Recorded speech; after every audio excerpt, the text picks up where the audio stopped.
YouTube has a problem. There are several channels that film butterflies and moths. But many of them are just trying to milk a handful of popular species. Another squeaky death's head hawk moth video. Another monarch butterfly or rosy maple moth video. I know, at times I've been guilty of doing it as well. But on this channel we go deep. We go all the way. I film obscure species. Species that other people don't bother to breed or film. Because they aren't popular enough. I attempt to document everything for my viewers. And today I got the opportunity to breed the Eastern Emperor Moth. Rinaca boisduvalii. And today I have the opportunity to show you something unusual that not many people have filmed. Of course, it's not a disingenuous "I made friends with a monarch butterfly" video. It is not "this moth came to her rescue because she wanted her to raise her eggs" kind of video. Nope. On this channel we are honest, and on this channel we have a passion for all the species. So without further ado, I'm going to show you today how I managed to raise this beautiful species, the Eastern Emperor Moth. And tell you the story of how I did it. Let's get started. Let's start the intro.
Turn it on the blog. They are only a few days old. This time I don't bother showing you how I am hatching the eggs. I typically do that in every episode. Guess I was tired today. So here we have a bunch of cherry and hawthorn. And if we look closer, we see a bunch of small black caterpillars in here. Let's see how they are growing and how they are feeding. I hope they are doing well. Yes. Some of them are already in start 2. This time I really did not bother to start this episode where I should have started it, which is right when the caterpillars hatch from the eggs. You know, I was like, meh, I'm lazy, I have a lot to do, I need to study. A part-time biology student. I think this one is actually very close to becoming instar 2. It's a fully grown instar 1, close to number instar 2. You can see how much they grow. Just a few days. Now some of the caterpillars are younger, the eggs are still hatching, and the eggs of this species hibernate, so don't throw them away. Some of the caterpillars take a longer time to come out of hibernation. So this tiny black thing here is gonna grow into a huge moth. I say they are growing and feeding relatively well. They seem to prefer the cherry over the hawthorn, but they think they are eating both. So here we can see one example of a caterpillar eating the hawthorn. Can you see that? It is feeding on the hawthorn. See here this gap? It made it by chewing on it and eating it. Is that not cool, eh? I think it is. Anyway, it's a unique little species, Rinaca. Used to be called Caligula, but we have to stop using that name now. It's politically incorrect. Well, it's not, I'm just joking. But the name did change, though. Well, not bad. I always find the start of these episodes to be awkward, because when the caterpillars are small, showing them off is not so exciting, you know. I'm trying to show off this tiny black thing and trying to get people to be hyped about it, but they don't see it. Like, they're like, oh, Bart, I want to see the moths already. Yeah, we are getting there, don't worry. Alright, raising moths is a lot of hard work, man. My channel is a lot of hard work, even if I say so myself. People always make fun of it, say, well, YouTuber is an easy job, bro. You just have to wake up. Well, hey, I agree. It's comfortable to be a YouTuber. Because you get to decide your own hours, you're your own boss. But it's not like you can slack, especially if you can make content like me. You have to film a lot of life cycles for a small amount of views. It's just how it is. Nice caterpillar, do you like it? Very cool. Not much to show, except for tiny black things. Like this one here. But you gotta believe me when I say they will grow into some spectacular moth species, really. And with that we will close the box and check back later. Oop. Start of a new breeding project. So a few days later we check the babies. And they grew so extremely fast, guys. This species grows super fast. I cannot understate this. I already had to upgrade them to a big enclosure after like a week. I was shocked. I was shocked. You have to keep the size of the container appropriate to the size of the larvae. So if they grow really quick, it means you have to upgrade them to bigger boxes quite soon. Let me show you what happened. Guys, today is really windy. Oh man. Hope it doesn't ruin the sound. This camera doesn't like wind. So I'm checking how my awesome Rinaca moths are doing. Very carefully, very respectfully. And I've noticed that the caterpillars, as you can see, have grown significantly. Note to self, this species can grow in insane amounts of time really fast. Look at that. So there's a lot of caterpillars in here. Most of them actually are eating the cherry. Sorry, I'm throwing it all over the place. Most of them are eating the cherry. Like this caterpillar right here, and they become quite pretty. They become like this green with orange floraric segments on top. Is that not silly? I think that is just very silly and cool and cute. It's really adorable and a lovable species in many ways. Really cool.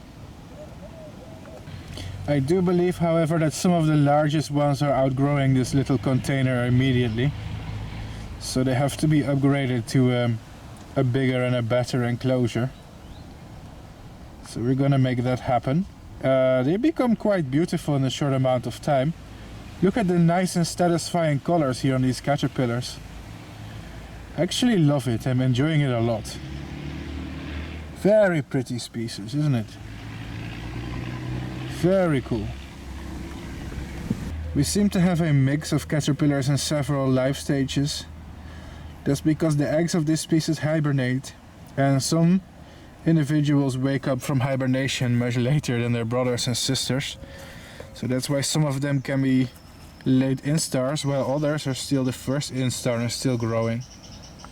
Like this tiny black one. Just found a massive caterpillar that's much bigger than the rest.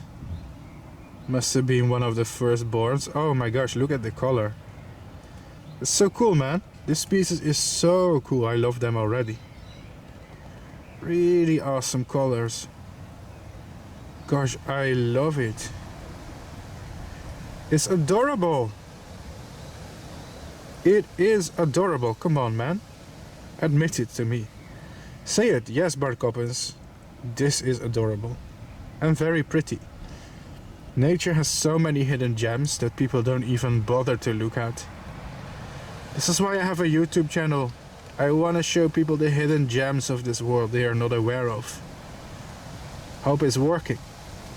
I've decided to divide all my caterpillars into two groups. Here's the first group.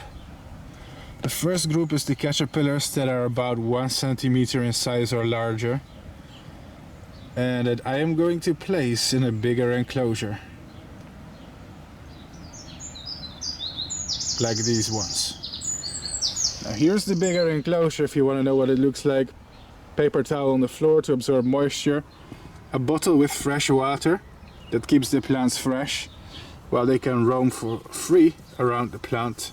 So now I'm gonna start placing the caterpillars in here. Yeah, I like to move them to bigger boxes after the third instar.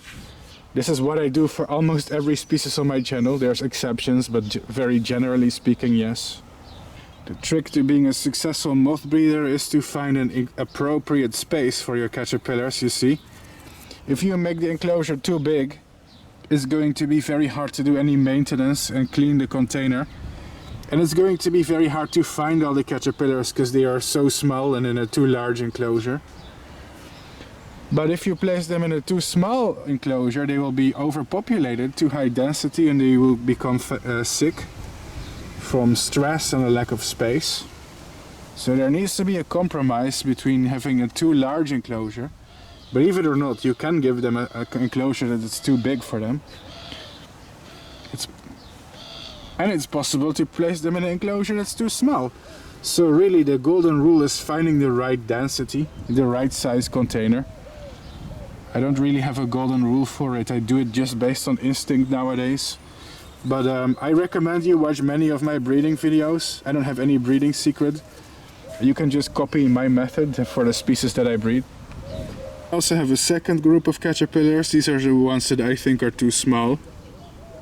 So they are going to stay in this plastic box. Yeah guys, and here I keep essentially the babies. You can tell by their shape and size they are still very small and black. Later they will become green in color, like the rest of them. But these are a few instars behind and they are not ready to go into the big box yet. But of course, eventually they're going to join their brothers and sisters. It's inevitable. Just to show you guys the difference between the containers. This is the small one I'm rearing them in. This is for the babies that I still have in here, the black ones that I still have to grow. This is the big boy container for third or second instar or bigger. I don't really measure instar, I just see if they're bigger than a centimeter, I put them in here. And they seem to be really enjoying their cherry and hawthorn, so why not, right? There you go. I place netting over it so they can't escape, and then a container with a hole for ventilation. There we go. And this should sustain them for a while. Let's check back later. Sorry guys. It's a very stormy day, I can't help it. But I really had to make a video update. I hope the wind and the storm, it's not gonna ruin the audio or the video quality. But some of the caterpillars are growing real fast and I just had to document this for a second. Alright, let me show you. The caterpillars are growing, oh the wind, really big. And I just wanted to show you what it looks like. So cute! Oh no! So much storming! Oh, please stop. Oh my gosh. Whoa. Okay.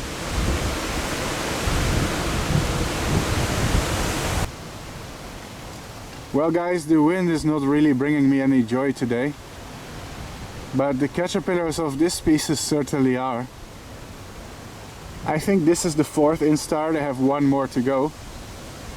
Well, this is by far, guys, the biggest caterpillar. I don't have any other caterpillars remotely this large. I don't know what's wrong with it or why it grows so much faster than all its brothers and sisters. It's actually kind of crazy. Look at it! It's beautiful! It's beautiful! I love how it looks like. Isn't it amazing? I think it is amazing. Super cute. And now it's starting to rain, so I have to finish real quickly. Guys, we have more caterpillars, but they are not nearly as large. But the thing is, these caterpillars grow so fast, trust me, they will catch up very quickly. Maybe in a week or so, these will be just as big. You probably don't believe me, but I will show you the evidence, the proof. They really seem to like cherry. I'm currently using European bird cherry or Prunus pades, and they really love it. Oh, look at how pretty it is. Very pretty little caterpillars. I'm really enjoying this species. Very awesome. And very cute. I wish it wasn't raining. So yeah, just to show you the update. We got really a lot of caterpillars, to be honest, and don't forget we still have many caterpillars that I'm raising in the plastic container, what I call the caterpillar nursery. Remember that? Oh gosh, I love you guys. I love caterpillars, I love moths. Aren't they such awesome little creatures? Anyway, there's more of them in here. I'm not gonna show you all of them because it's literally starting to rain. And I'm filming with like a $1,000 camera, alright? And if it gets wet, it's broken, so I'm gonna go inside. Thanks for watching. Let's do the other video update in a few days as well. Just to show you guys the progress here. We're doing great. Man, the caterpillars of this species can really grow extremely fast, ladies and gentlemen. I was just baffled, I was shocked. Now this is a bit complicated because I was raising two different groups of caterpillars. One group that was bigger and more mature and one group that was smaller. That's because not all the caterpillars came out of their eggs in the same week. And the caterpillars that hatched a week later were smaller because of the age difference. In a species that grows this quickly, that little week can make a big difference in size. Let me show you what happened. Guys, remember when I put the little caterpillars in what I call the baby box? I think they're big enough to be included with the big boys in the big breeding box. So that's what we're gonna do today. That's what we're gonna focus on today. And indeed they have grown quite a lot bigger than they used to be. I think this is big enough for the time being. And of course when I place them in a new enclosure they will be even bigger. There you go. These caterpillars are just a bit younger. Came out of the eggs a bit later, so they're behind in size and development, but that's fine. Their development is not impaired, they are just younger, that's it. So I would like to take all these little caterpillars and place them in their new home. There you go, silly and little ones. It's time for you guys to join the big boys soon. It's time to play in the big boy team. Well, let's not waste time. I've been placing them in. There you go. Let's hope they will appreciate the fresh leaves. Fascinating species, isn't it? Fascinating caterpillars. It's not the first time we film a Rinaca species. We did Rinaca lindia before, which is now called Hawkingi. For some reason, have to check on the taxonomy.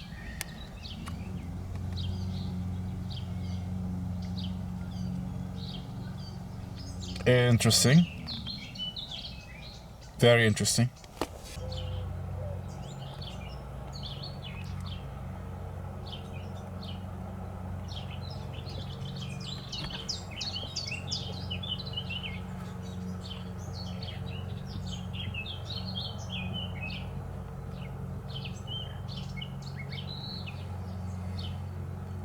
Some of the bigger ones are looking really cool. They kind of remind me of lunar moth caterpillars somehow, just extensively more hairy. I know that's a silly comparison. They're well camouflaged though. They have exactly the right color of green to camouflage with this cherry that they're eating. That's so cool. I hope they grow well. It's gonna be a really cool moth species. That's it for now, folks. There we go. There we go. Now they're all in one enclosure. I don't recommend doing this with every species, but I think these species, they are okay with being many in one container. So if they grow really big, I may want to divide them to 2 different enclosures, but I think for now this is fine, this is okay. Check back later. And then I checked back a few days later. Excuse me, I have to say something. I realized that after all the time that you and me have spent together, that we really seem to have a personal connection with each other. That's unique, that I haven't felt with any other person. So, and I realized that you and me are on the same wavelength in many ways. And I've just been thinking about you lately, and I want to ask you, do you want to go out with me? Pretty please? Would you like to go on a date? No? Oh. That's okay, that's fine. What's this, folks? Yeah, the cherry is blossoming. It looks beautiful, doesn't it? So I think this is the European bird cherry, Prunus pades. If you live in Europe, this is actually a wonderful plant to feed your caterpillars. This is the new food that I'm gonna give them. They're growing bigger and they need more, better, bigger amounts of food. First we have to see how they are doing. Ooh, that looks good. Let me show you. Thing is, their food looks a little bit sad and wilted, you know, so we have to take care of that. Well, immediately I see many caterpillars here. So yeah, first what I'm gonna do is I'm gonna use my scissors to collect all the caterpillars. Just like that, one by one. Don't rip them off the branches or anything. Just use scissors to collect the babies. Just cut them off where they are sitting and collect them. There you go. Caterpillars have very strong feet. Their feet are like little suction cups. So if you forcefully rip them off, you can really hurt their bodies. Don't do that. Just collect them like this. Ooh, guys. Here's a really cool big caterpillar. Whoa. Look at this, people. This species is amazing and they grow so fast. This one must be nearly fully grown by now. Wow. So cool. So cool. I love it. First thing we do now is we cram all of this in. Whoa! You know that feeling when it's too big and you have to cram it in? Yeah, I get that often. Anyway, this looks good. This is their freshest, newest food. Suitable to feed many caterpillars for, whoop, don't fall, for at least a week. And the fact that it is flowering is actually good. I've been told that flowers are often the most nutritious part of any plant. The caterpillars often love to feed on flowers, so I'm hoping that that's gonna help. Alright guys, so how are our caterpillars of this species doing? In my opinion, they are just doing wonderfully. They've become really cool, green and hairy. One thing I noticed is we definitely have very mixed life stages. I don't know how many caterpillars we have, but I think we must have like 15 of them or more. Very cute, isn't it? I do love them. And what do I mean with mixed life stages? Well, some of them are significantly older than the rest. For example, here's one of the biggest ones that I have compared to one of the smallest ones. That's a big difference, isn't it? But I've explained this before why this happens. It's just age difference, because the eggs of this species can hibernate for a really long time. And not all the caterpillars hatch on the same time in spring, it seems.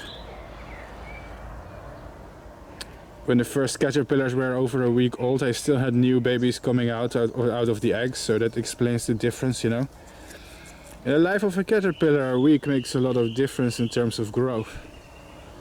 So yeah, so you can really see this size difference, this age difference. Now the caterpillars are so cute, aren't they? Look at how hairy they are. Wow, they're even hairier than my caterpillar. Now these caterpillars are not dangerous. People always ask me, are these caterpillars itchy, venomous, do they sting? The answer is no, in this case they don't. Some cases they do. On my channel I have some really itchy or venomous species, but this is completely harmless, family-friendly species. It's cold outside, so I'm gonna wrap this up quickly. I don't want to keep these caterpillars in the cold for too long. So we put the net on, whee! Like I do in many cases. Use the lid with ventilation hole. Here you go. And that's it for today. We check back in a few days. And they are growing really well. I'm super happy. It's a beautiful species for breeding. Yes, this video is a bit of a confusing situation because of the larval size difference. But in this case, the larval size difference can be explained by age difference. Some of the larvae came out of the eggs just a little bit later, and the ones who hatched early, of course, have the advantage because they are older and have had more time to eat and grow. Sorry if that is confusing, but I clarify it. Let me show you what happened a few days later. Yep, they've eaten all the food again. Let's change them. Once again, we find ourselves outdoors. Guys, here's a tip. If you want to be a moth breeder that's as successful as me, as Bart Coppens himself. Is that arrogant to say? Am I allowed to call myself successful? Think so. I'm one of the biggest moth breeders on the internet, if not the biggest. And on this channel I filmed a life cycle of over 100 species. Maybe more, I never counted. Maybe it's closer to 200 or more. So I think I know what I'm doing. I'm not saying that I'm the best, you know. Always seems to be people who are better than you in this world. And I'm young, I have a long way to go before I'm the best, but I'm successful. So let me show you. So here's a tip, guys. If you want to breed moths successfully, the result often hinges on changing the food plant during an appropriate time. Give them fresh food regularly. Don't wait until the leaves are all wilted and decayed. Change the food before that happens. See the leaves, they still look pretty good quality, right? Nothing wrong with that. But it's been several days. So I'm gonna change it regardless, and that's important in my opinion. Because in the wild, caterpillars eat nothing but the freshest possible leaves. It's very unnatural for them to be chewing on dried out, wilted leaf. They do not want it, they do not tolerate it. Don't wait until the last moment, just be consistent and change the food every 2 or 3 days. Even if it's still in a good shape. Anyway, I think we got a lot of caterpillars in here, but it's kind of hard to see them because they blend in so very well. with the plant. Here, for example, I see caterpillar. Yeah, we see a lot of them. I'll give you this, they are a very cute species, really. Like, really adorable. Would you look at that? Very cool. Very cute. As usual, I'm gonna take everything out first. Everything. All the material, take it out. Yoink! Yoink! Yoink!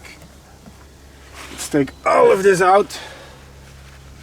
Some of this litter, we can drop it on the floor. It's just leaves and flower petals. It also very important. Clean it. Caterpillars like a clean enclosure. Of course, next is fresh paper towel. Is paper towel really necessary? The answer is no. It's optional. But I do like it. It makes the box easier to clean. And it prevents the bottom from staining. So that's a good thing. It looks better. So here's the fresh cherry. They really seem to like this plant. Next I'm gonna use the scissors to remove the caterpillars from the old plant. Just like we've done several times before. I think some of the caterpillars are very close to spinning cocoon actually. I can tell by their color and size. Like this is, some of them are pretty close. Anyway, this is gonna be a very nice moth. It's been a couple of years since we did an episode on the genus Rinaca / formerly Caligula. So that's very nice. So this species is actually very common in the pet trade, in the hobby. It's I see them for sale in the hobby almost every year. It is not a rare species. It is neither in the wild or the pet trade. So there's good news. If you like this species and you like what you're seeing, it's probably easy for you to obtain them and to breed them. Just like I do on YouTube, if you follow this little tutorial, if you're really interested in them. Yeah. And we're gonna be having a good time. Hope you guys are enjoying the show. I'm trying hard, so hard to entertain my folks that are watching me. It's truly a privilege to have viewers who are dedicated to my channel, who come back to watch my videos. It's one of the greatest privileges one can have in life. And I appreciate all of you here, you know, coming back to look at my moths. And my mission is to educate people about moths and show the world that insects are fascinating, beautiful, complex and important. We gotta make this mainstream. We want more people to look at insects in a different way. Not like our enemies or the dirty pests that destroy your crops, you know. They are good, beneficial and beautiful animals, you know, and that's what the mindset we need to promote so much. Boys and girls, so what is the final score? How many of them have we got? 16 caterpillars. I just did a quick count and it seems that right now we are rearing 16 caterpillars of this species. A good result. And I think one of them, especially this big green fuzz monster here, is actually fully grown. You can see its color has changed from green to kind of yellowish. And I have a suspicion that this is the pre-pupal camouflage color, which is the color change that happens before caterpillars start to make a cocoon. It happens in many species. If you watch my videos, you've seen this happen in some species before. If you're new here, then I'll tell you this. Before caterpillars spin a cocoon, in some cases they have a radical color change. Sometimes it's less radical and more subtle. Now guys, if from these 16 or so hairy fluff balls I can get like a dozen cocoons, I'm gonna be satisfied myself. If we can get over 12 cocoons. Usually not all the caterpillars make it, but they are very close to the end, to the finish line, so most of them I expect to make it. I love moths so much, it makes me want to scream. Let's put them back. Enjoy, boys. I think that the next time that we do a food check, in a few days, I think we're gonna see some cocoons pretty soon actually. Give it like 5 days or so. Aren't there yet, but we are getting dangerously close to that finish line. Dangerously close. And there you go. Wait. Let's put the lid on it and wait. I think some of those biggest caterpillars, I saw at least 2 caterpillars that are almost completely fully grown. It's not a very huge species, so I think that's about the maximum size we can expect to see soon. Yeah, so be a bit patient, it's gonna happen. We're gonna get cocoons and then later the moths, I hope. And then I checked back a few days later. How's it going, boys and girls? Today I'm not actually gonna change their food at all. Nope, don't feel like it. They have more than enough. But I'm gonna do a little welfare check. Yeah? Do you guys like getting welfare checks?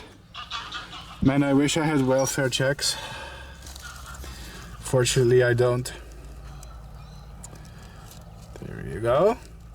Well, these are looking fine. Looking fine, lads. Anyway, I do have an update for you that I wanted to share. That's it. So you guys see what's happening here between the paper towel. A lot of species like to go in there. What do we see here? Well, this is a cocoon. Can you see it? And this is very typical of the genus formerly Caligula, currently Rinaca. And some of their allies, like if you are somebody who studies alternate moths and you know all these groups and genuses, I'd say Neoris, Perisamena, Rinaca, Cacosaturnia, those kind of moths tend to make mesh-shaped cocoons.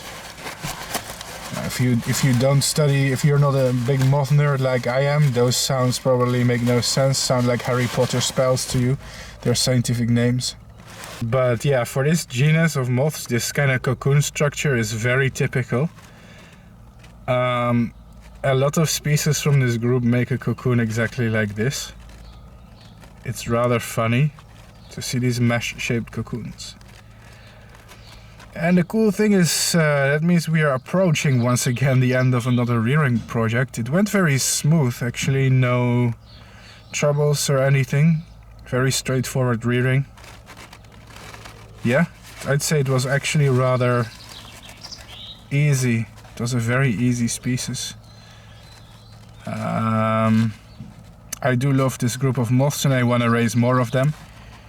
I did it years ago in a video, I think it was called Rinaca Lindia. It was one of the first I filmed the life cycle of on this channel, but of course many more are to follow. Let's see what we got here. Many more cocoons. Well, we've got to admit to ourselves that these caterpillars are gorgeous. Absolutely gorgeous. They're actually kind of well camouflaged. They have a nice shade of green that they use to conceal themselves in their food plant, and they have what is called counter shading. And yeah, for some reason they remind me a lot of the caterpillars of the Luna moth, Actias luna. If you guys seen the episode that I did on the Luna moth life cycle, then you'll see a lot of similarities. It's just that these are like a hairy version, you know. Anyway, what's down here? We see, between the leaves we see a lot more caterpillars. Some of them are not nearly fully grown yet. These probably still have a week or so to go. But we're starting to get there, you know? Starting to get there. Very cool. Very pretty.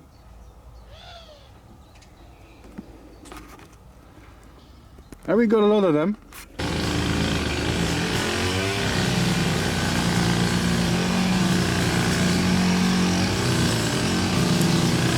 Happens every freaking time that I'm filming. Every freaking time.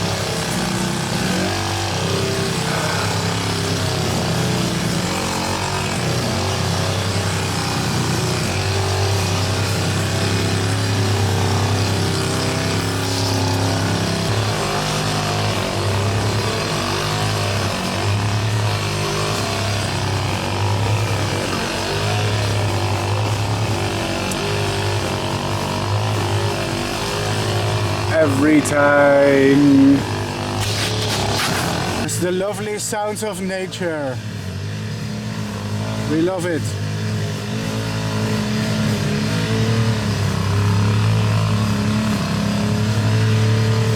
Finally it stopped. Anyway, I'm gonna put them back. Just a quick little update. First cocoon. It's always a significant moment, isn't it? It means like, you're approaching the finish line, you know. You're getting real close. Let's drink my lucky elixir.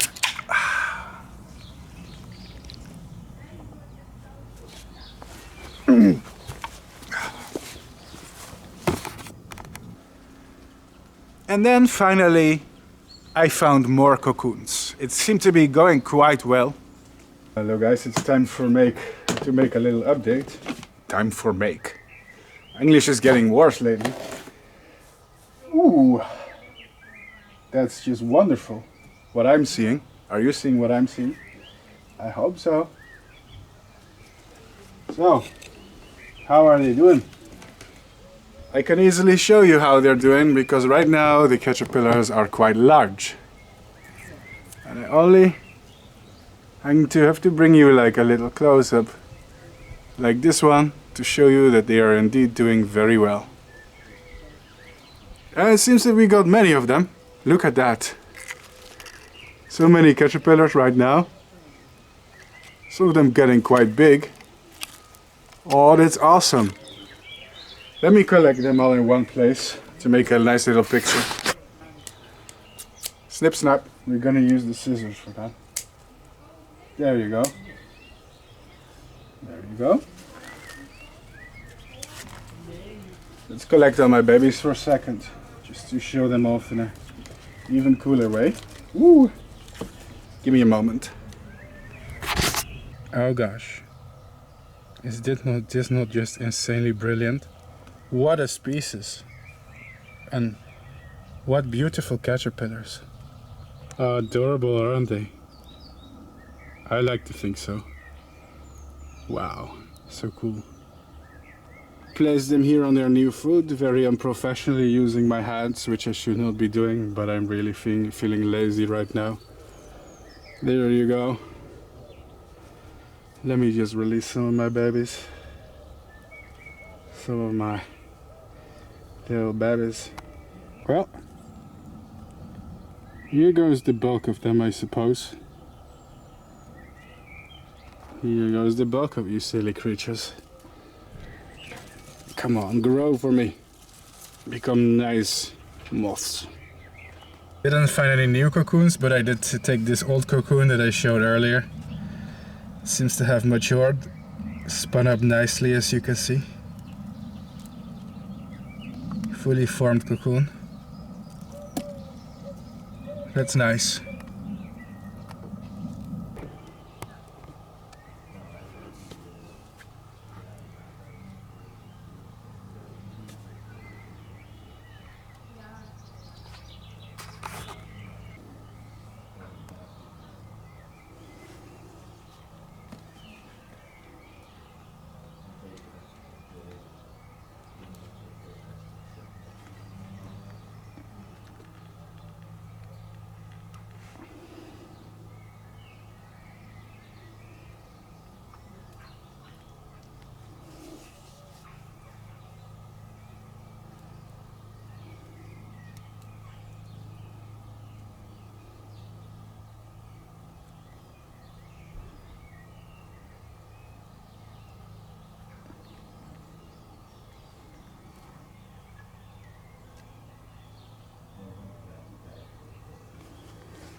The Eastern Emperor Moth is probably one of the fastest growing species that I have raised this year. I cannot understate how quickly the caterpillars grow from small to almost fully grown in just the span of several weeks. Wow. They can feed on cherry, oak tree, walnut, willow, honeysuckle, and many more plants.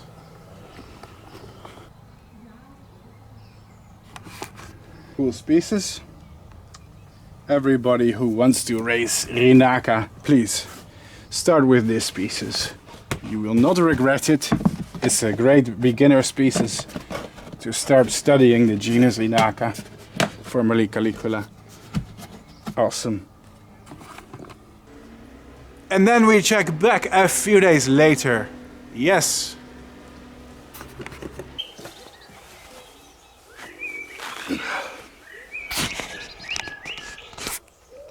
Well, folks. Time to check those caterpillars of ours. Ha! I can't say that they've eaten a lot of the new food.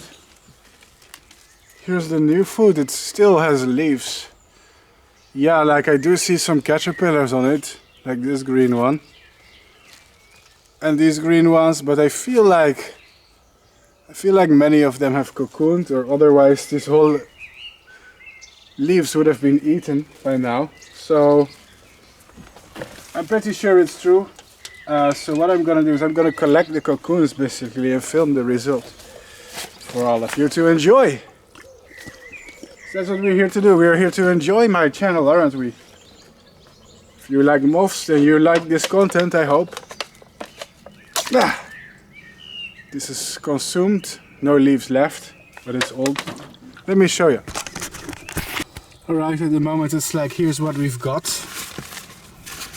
Immediately I do see a caterpillar here that's spinning a cocoon. See that? This one is making a cocoon here. Let's not disturb it then, that's a good thing that it's doing. Many of them have cocoons here in the paper towel. So I'm just gonna take those out for a second. This we have to do with empathy, because at this stage many of the cocoons are a little bit vulnerable. Not very much, just a little bit.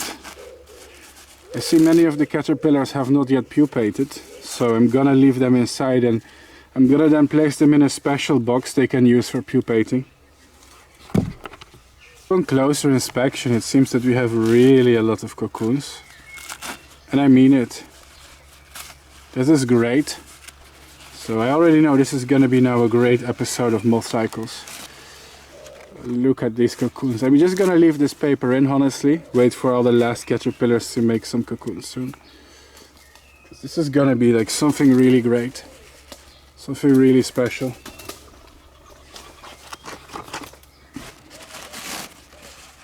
There we go. This part always looks a bit awkward, you know. Just thing is, they incorporate in the wild. They use leaves and stuff to make their cocoon, but in captivity they just use the paper, like almost as an intrinsic part of their cocoon. You can rip it off probably, but I don't want to damage the cocoons too much. Don't worry, it's strong. It's very strong silk fiber. Still, I don't want to pull too much on it. Yeah, it's real special. I'm honored to have cocoons of this really cool species. I've never filmed this life cycle before on YouTube, so I'm happy it's successful. Rinaca moths, they are very good moths for breeding. It's very similar to rearing certain species of Saturnia, except that I guess they can handle a bit more humidity than most Saturnias. Depends how you rear them. There you go, another cocoon. Man, we got so many of these cocoons. Wow, folks, this is great. Just today I found like 8 cocoons. I say that's quite brilliant. Would you look at that? Fantastic harvest. Seems like we got some caterpillars left, so what we're gonna do is we're gonna resume feeding. Yes, my little babies. So I placed some fresh plant here. Probably don't need this much anymore, but hey, creature of habit I am. There you go. Let's place some of them back. Yeah, very soon we're gonna have some awesome silk moths.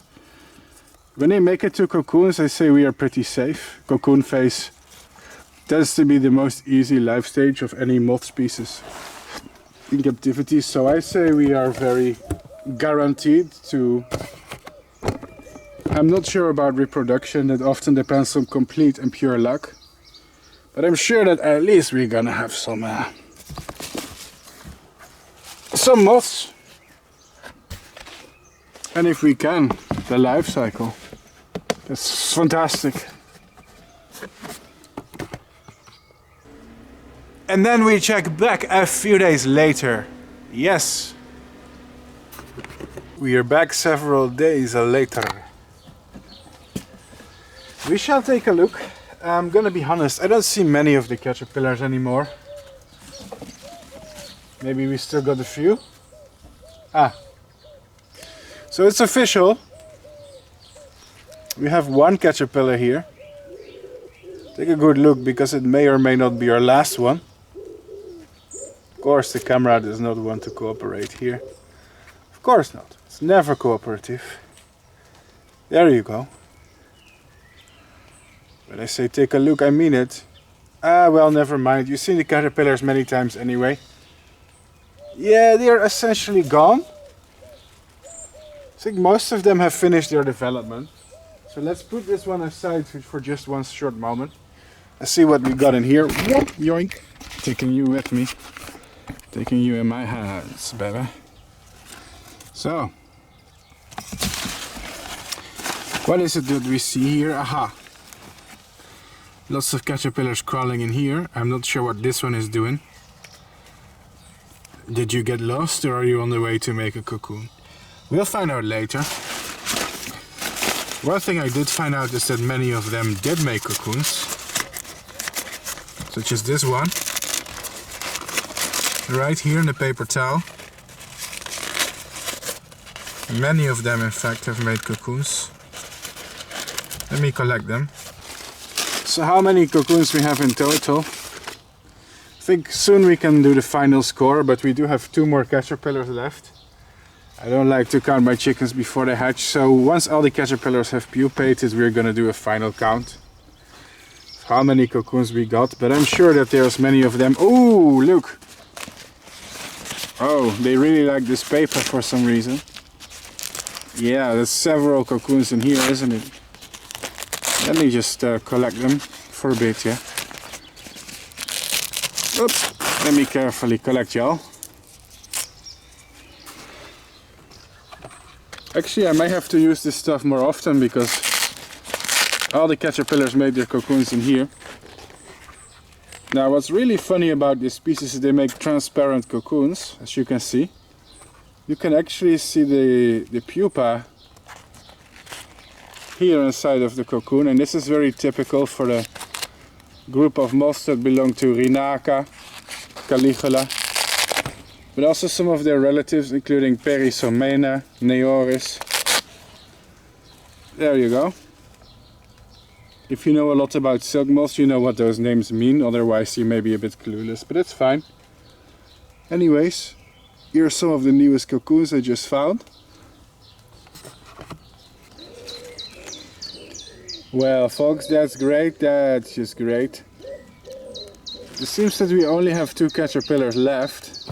One is feeding. Second one is the one I found crawling on the floor for some reason. Let's put you back on the plant for a while. I don't know, maybe it's gonna make a cocoon soon. What I'm gonna do is I'm gonna be a little bit cheeky here. I'm gonna place these 2 back. I'm not gonna add anything else. I'm gonna place back some of this brown paper because they love it when it comes to making cocoons. And this is probably the last time you'll see the caterpillars, because these will make cocoons soon and then all of them are finished. So that's really good. Really good. So yeah, we got 5 new cocoons today. Oops. shouldn't drop them. It was an accident. Thankfully it's unharmed. 5 new cocoons today. Well, so far it was really easy actually. The species was not a challenge so far.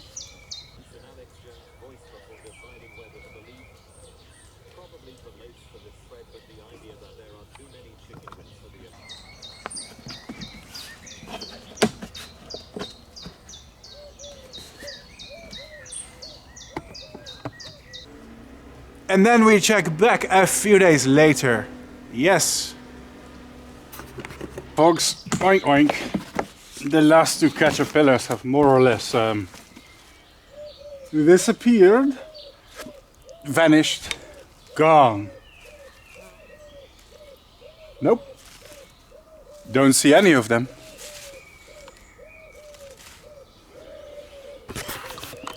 But of course they spun a little cocoon. Still busy spinning. Normally I don't like to disturb them, but I am eager to get rid of this setup, so I'm gonna collect them. And now it's official, it's the end of rearing. We did it, we're gonna wait for the moths to come. The most difficult part is over, really. That gives me more space for new caterpillars in this box, but that's for another video. The Rinaca are finished. They spin the cocoons. So how many cocoons we got in total? Let's have a look. Here is a Bart Coppens channel fun fact. I actually don't like counting my cocoons and caterpillars. I don't know why, but obsessing over numbers stresses me out. I raise a lot of insects on this channel. I mean, I've filmed hundreds of moth life cycles. So I'm always breeding many species at once and keeping records on, oh, I have 55 caterpillars of this species and 26 of this species and 23 of this one every day. Well, caterpillars are sometimes hard to keep track of and count, and losses happen. The mortality rate is rarely 100%. That's just how their ecology works. So I rarely count, I just raise a bunch of caterpillars without worrying about having the perfect survival rate and this and that. But since they're cocoons, I'm willing to have a look. So 1, 2, 3, 4, 5, 6, 7, 8, 9, 10, 11, 12, 13, 14. So we have about 15 cocoons. I'm not sure if I forgot some of them, but about 15 cocoons I got here.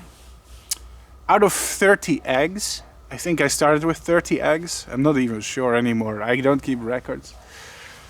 That's a good survival rate. Getting 100% of the eggs to 100% of the moths rarely happens. There's always eggs that aren't fertile and don't develop. So, the cocoons of this species look very iconic. They are see-through, as you can see.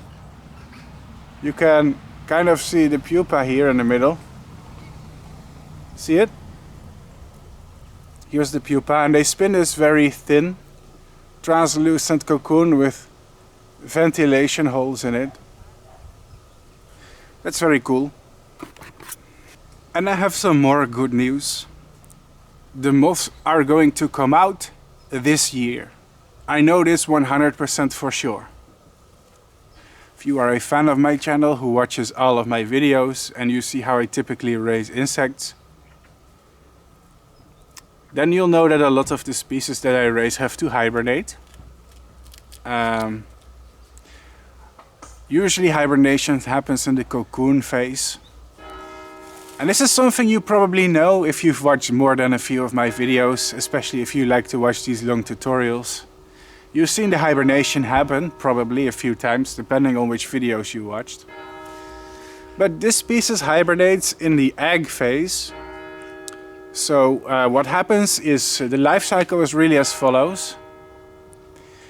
The moths tend to come out late summer, almost in the beginning of autumn. I think August and September is when you can expect them, like the warm months of the year, August, September, maybe October, I'm not sure.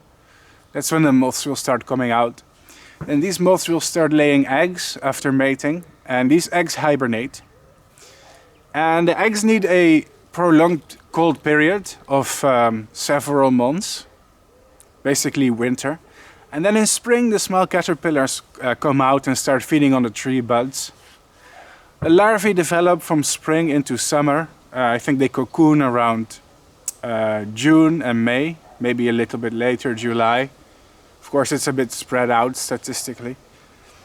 And the cocoons kind of over summer until late summer, and then you get to see the moths. So I know this season we are 100% going to see the moths that come out of these cocoons.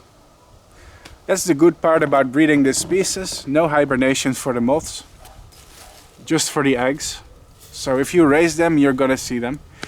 Keep them warm, humid and indoors. It's the cocoon stage of this species is very easy to take care of. They don't really need much maintenance at all. They are very strong.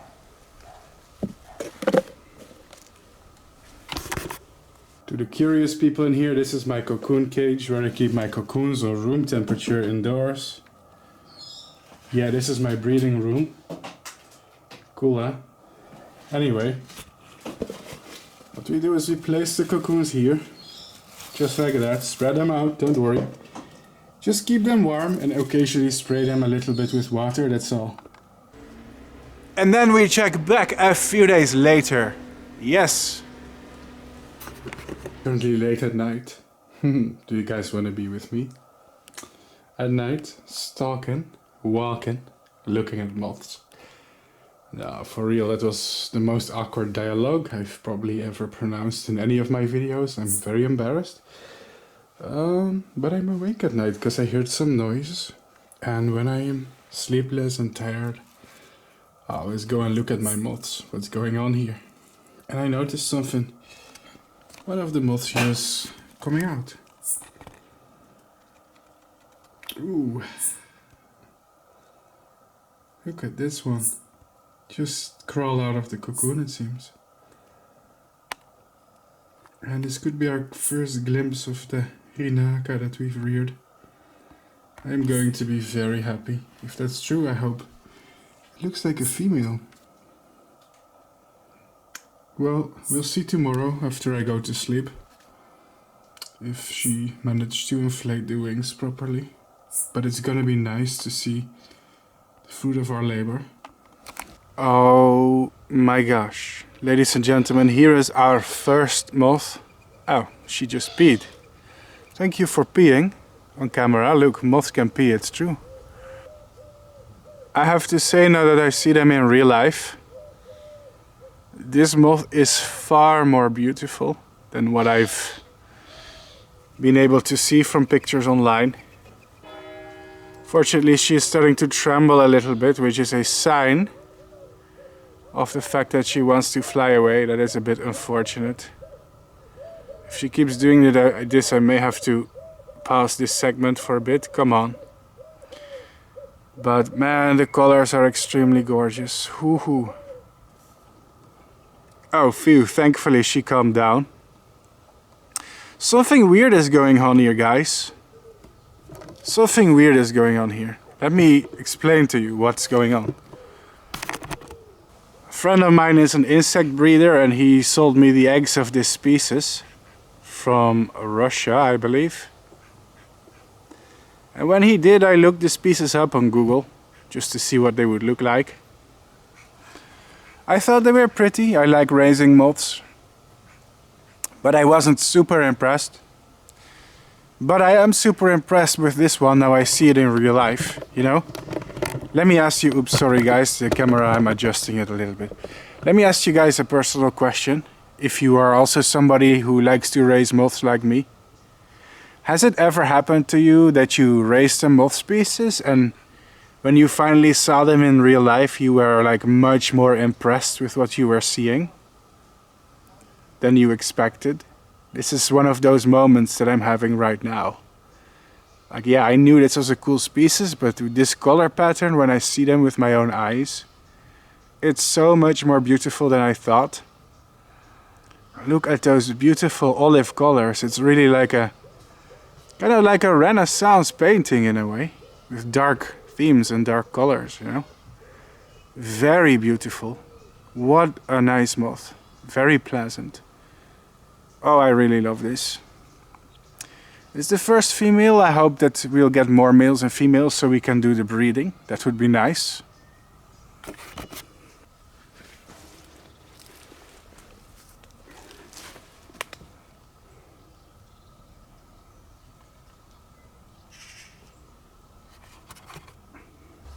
Fantastic, what a creature.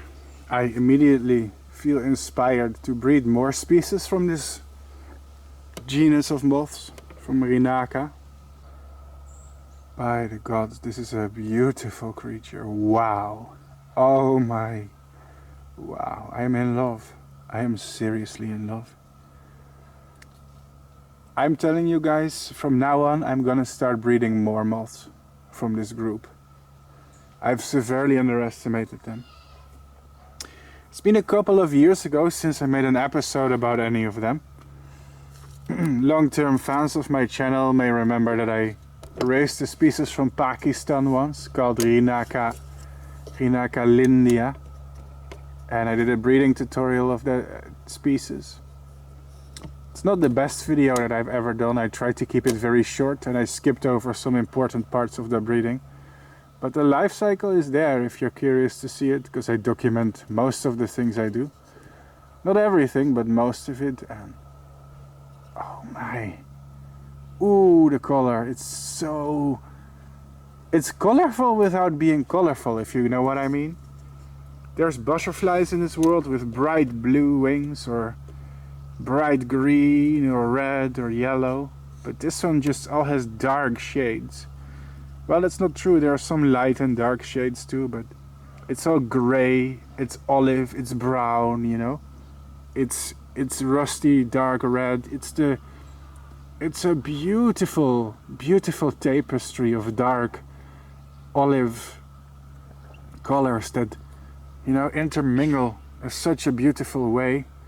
I am so impressed. What a nice species. I'm hoping to see the male soon. Keep my moths in special enclosures. I order them online. These are called pop-up cages. They're kind of expensive, but they will last for 2 or 3 years if you wash them and take care of them. This is one of my older cages. As you can see, it kind of needs some washing and cleaning and maintenance. But for now it will do. I'm gonna keep my female in here, and I'm really gonna hope that we're gonna get some of those males in there. Because the point of breeding moths is to reproduce them and create more of them. It would be nice to get that happy ending.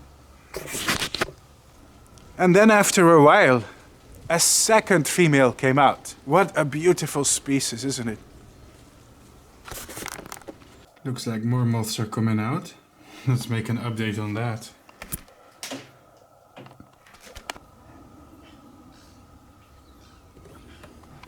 Seems that more moths have come out. Sadly, they are females.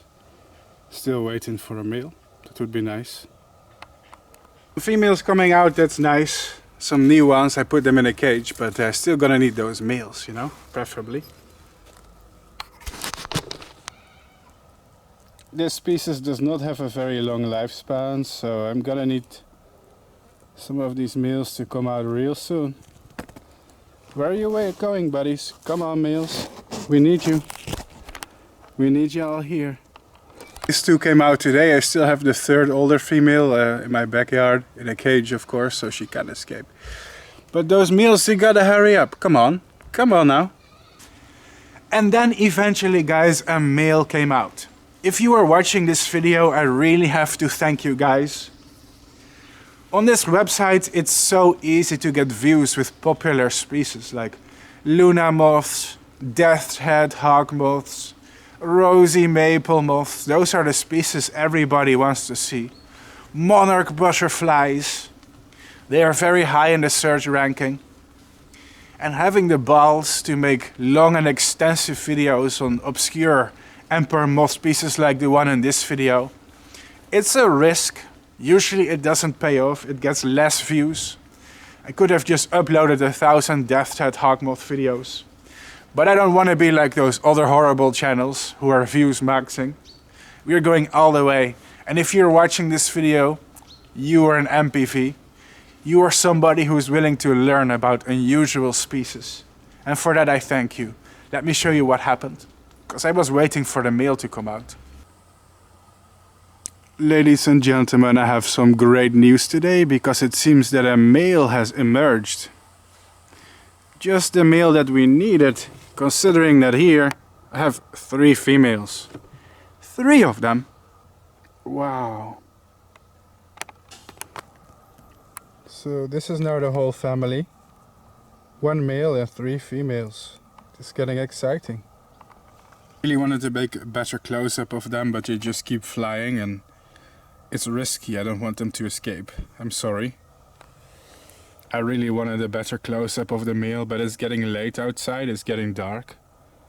So the lighting will not be optimal, to say the least, and they just keep flying. Very risky. Yeah, they can fly away in 1 instant. Sadly, they're getting feisty. Sorry guys. I'll try to make the close-up of the male next time. Females are still very nice to look at, but it's getting dark, so my camera's not showing the nice colors anymore. Anyways, in here we have 3 females and 1 male. The male is very beautiful, very differently colored, but these moths are just so active right now. Like, I cannot risk making a close-up, I'm sorry. But I have more cocoons of these moths, so later there will be more males that I can show you. This moth can fly away very quickly, so you have to be really careful with handling them outdoors. Of course, I was hoping that they would pair eventually. The point of breeding is to produce more moths, and for that we need a pairing. Let me show you what happens in that case. More moths came out. One of the most annoying features of this species is how making any sort of close-up of the males or females is borderline impossible because they just are so active and moving all the time. So yesterday I got a male and I've yet to show you a good close-up of the male, and he was generally uncooperative. A lot of people in my videos ask me, Bart, why don't the moths fly away when you handle or touch them? It's because most moths are actually gentle creatures that don't fly away on a whim. This species though is one exception to that rule. They are very uncooperative. If you touch them, they just already start fluttering and flying around. It's very annoying because I like to do photography and rearing. They also have a short lifespan, so the first female that we produced, do you remember the female? First female we ever had is already dead, as you can see. This allows us to give a closer look at this beautiful female, rest in peace. She actually died in an almost perfect condition. That's one of the benefits of breeding this species with a short lifespan. They don't completely damage themselves. They seem to live for about 5 to 6 days. So probably going to sell it as a specimen. Guys, I don't breed moths commercially just to sell them, but if they die in a good shape, I will usually sell some off to collectors. Really just this one highly uncooperative species that just won't stop flying and fluttering, and it's starting to get on my nerves. I never had a species that was this difficult. Maybe Saturnia walterorum, Walter silk moth, they are like this. Slightest movements make them fly away. So getting a close-up of these things, trying to get them to calm down is very difficult. I never had problems with this. The close-ups on my channel are very famous. I get very good close-ups of moth species, maybe better than have some of the world's best close-ups of certain species, like nobody else managed to do it before. But this one is driving me crazy. They just won't stop moving. As soon as I touch the cage, they're gonna start flying. I don't really know what to do about that.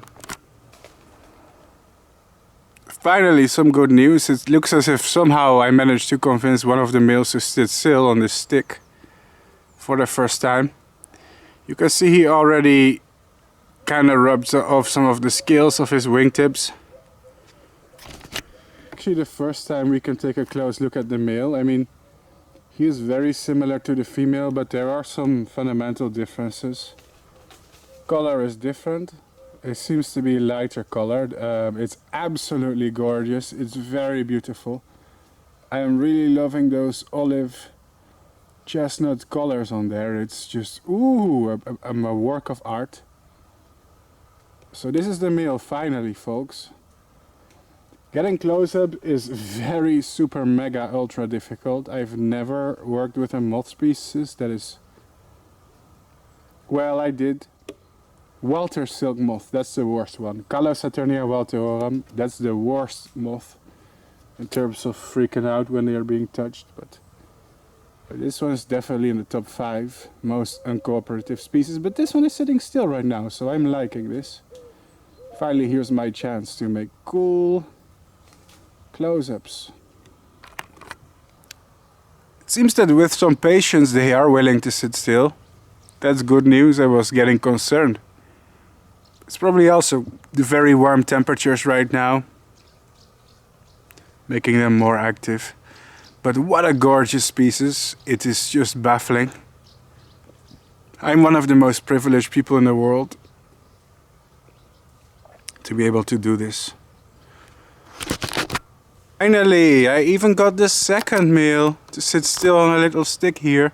Finally, and wow, what a gorgeous species.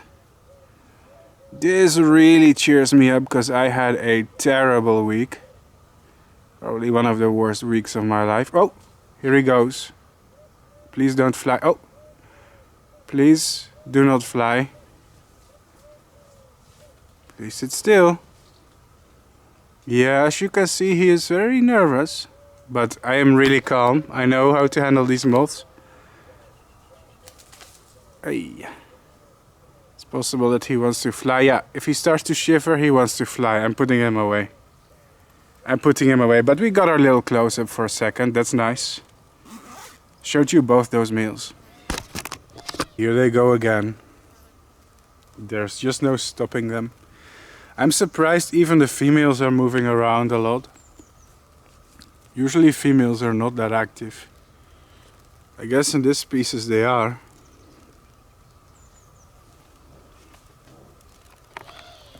Yep, here they go again. Come on, boys. Can you just sit still for a few seconds? That would be nice. As a moth YouTuber, you need to take advantage of any situation that presents itself. This one decided to settle on the transparent side of the plastic of its own enclosure. So, hey, oops, sorry I burped. So that makes for a very nice close-up. It's kind of like a cheat code, because now I can film the moth very well without disturbing it or having to touch it or manipulate it. We can actually see the underside. The underside of moths gets very little attention actually. There's a lot of hidden patterns in there that people don't look at, because you're always looking at the top most of the time. But it's cute to see that the underside also has these little eye spots. And now we can actually see the moth's face, something that's difficult to show. I don't always show the moth's faces, because it's hard, you know. They kind of hide their eyes, they tuck them away under their body, kind of. But now you can kind of see the underside. Silly creature, this is the male, you can tell by the big antennae. What a nice creature. It's a really cool... Oh, look at that. Top eye spots coming out. Joink, doink, doink, doink. Look at that. It is a beautiful creature and beautiful species. I really recommend this species. They are very easy to breed in my opinion. And I think these males and females are pairing, but it's very hard to film. Pairing don't last very long, but the eggs are probably fertilized, sorry. Foreigner moment. Sometimes I kind of jumble my words because my native language is not English. Eventually I had less moths. Less moths? Yes, less. It's because of... Well guys, I have some bad news. Get ready for some emotional damage. Just kidding, I don't think I'm capable of emotionally damaging my viewers.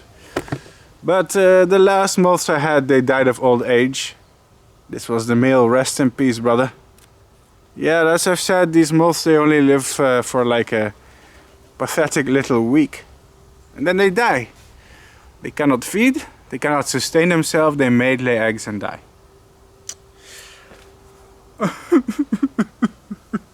I know, that's a lot of emotional damage, isn't it? Told you I was gonna damage you emotionally. Don't get too parasocial with me though.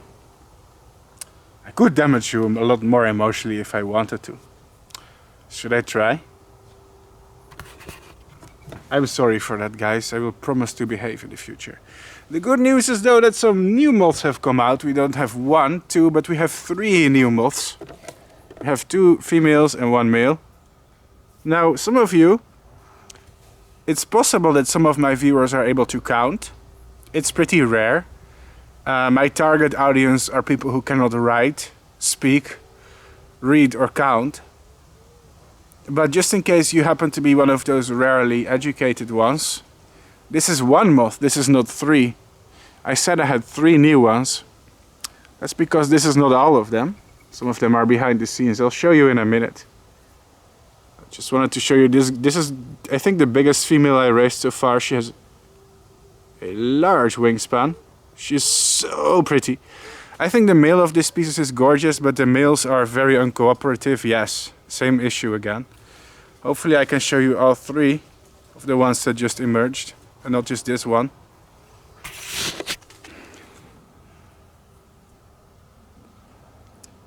Alright, cool. I managed to make 2 of the females pose for me. It's the males of this species that are highly uncooperative. I think the males of Rinaca boisduvalii are some of the most uncooperative moths I've reared in my life. And even the females, as you can see, this one is starting to shake. That means it wants to fly away. You have to be careful. I'm actually very careful with not letting any moths escape. I think it's my 10-year career right now. I've almost never let any species escape into the wild. I'm very careful and responsible with that, despite filming the moths outdoors all the time. Some people could argue that that's a risk, maybe. I see the argument, but I'm very careful. And I don't believe that my hobby or the things I do are any threat to the environment, you know. I do not purposefully release animals. I import all of them legally, to be honest. This hobby is allowed in my country. I don't need a permit to raise exotic species of moths and butterflies. I can see the argument where people sometimes say they could be invasive species in some cases if not handled correctly. But to be honest, when it comes to invasive species, most of them come from cargo shipments, the importation of fruits, vegetables, hardwood, and some of them are deliberately introduced by silk moth farmers in the past. But also it's just big agriculture really that's responsible for most invasive species that are lifting on banana transports or transports of apples, you know. And some dormant eggs or cocoons are shipped worldwide with container ships. People like me who enjoy to raise species in their home are not a threat to the environment, even if we raise exotic species. It's of course important to do it legally, and different countries have different legislations. Of course, the law, something being legal doesn't mean that it's ethical or moral. But I consider myself the Robin Hood of moths. Because even if it could arguably be a morally grey area to hoard foreign species of insects to rear in your home for your own entertainment, I have discovered many new things, including many new things to science about moths and butterflies. Specifically including many new life histories. And the truth is there's not many people who bother or care about these animals that are willing to make educational videos about them, that are willing to write hundreds and thousands of pages about them, that are willing to travel the world the way I do, to study and document species, to give people entertainment, to promote them, you know. Ignorance is an existential threat to insects. The reason why we care less about their conservation and ecology is simply because they have a reputation of being creepy or gross, or as being crazy for wanting to protect them. They need good PR.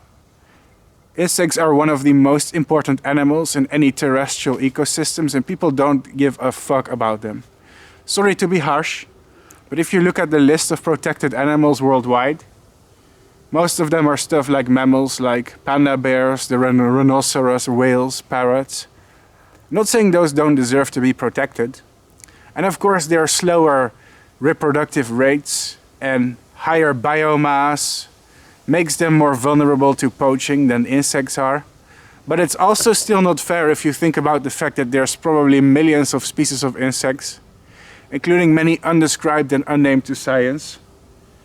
And we are pretending here to care while the planet is slowly deteriorating, being completely polluted by our greedy, selfish species. While we are spreading invasive species everywhere, from house cats. Yes, house cats are also invasive, so are honeybees. So don't you give me this lecture about breeding moths for entertainment is not ethical or concerns about invasive species. I take the risk, I accept it. I accept that there is innate risk in everything that I do. But I also accept that there is a benefit, which is new knowledge about insects that nobody else is looking at, that nobody else is rearing, that nobody else gives a shit about, if I'm just being totally rude and direct. How many YouTubers are there that do what I do? Maybe there's 4 or 5 of them. And most of them don't even make videos that have the same quality that my videos do. Sorry if that's arrogant.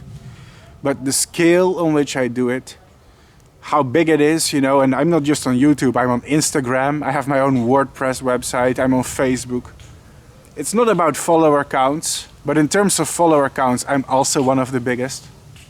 I have over 200,000 people on Instagram, 100,000 on Facebook, currently 40,000, over 40,000 on YouTube, over 2,000 readers a day on my website. I write books, articles, I promote the conservation of insects everywhere.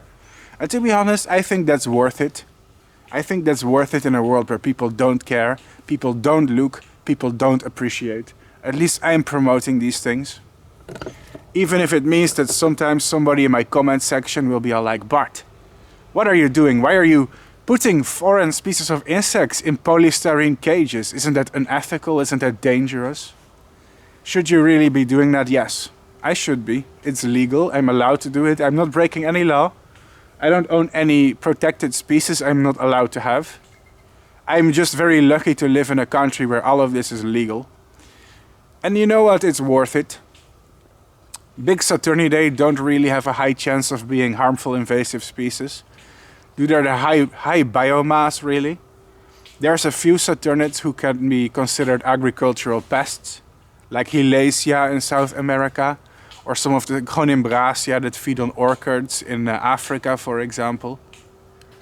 But at the same time, most of them cannot even survive in this climate, in this environment. And also for a species to be successfully introduced into the environment, there needs to be a high number of individuals. From 1 or 2 released moths or butterflies, there's not going to be a large new population. Because in order to sustain a breeding population of a species, there needs to be a minimum threshold of a certain number of individuals. And if I were to release 4 or 5 moths into the natural environment, ethically, of course, that would be questionable. But the chance of them establishing themselves and creating a new population is pretty much 0. Now, do I get criticized for this a lot? Actually, I don't. So why am I ranting? Because it's interesting to talk about it anyway. I think ethics are important. We should always talk about ethics when we deal with animals.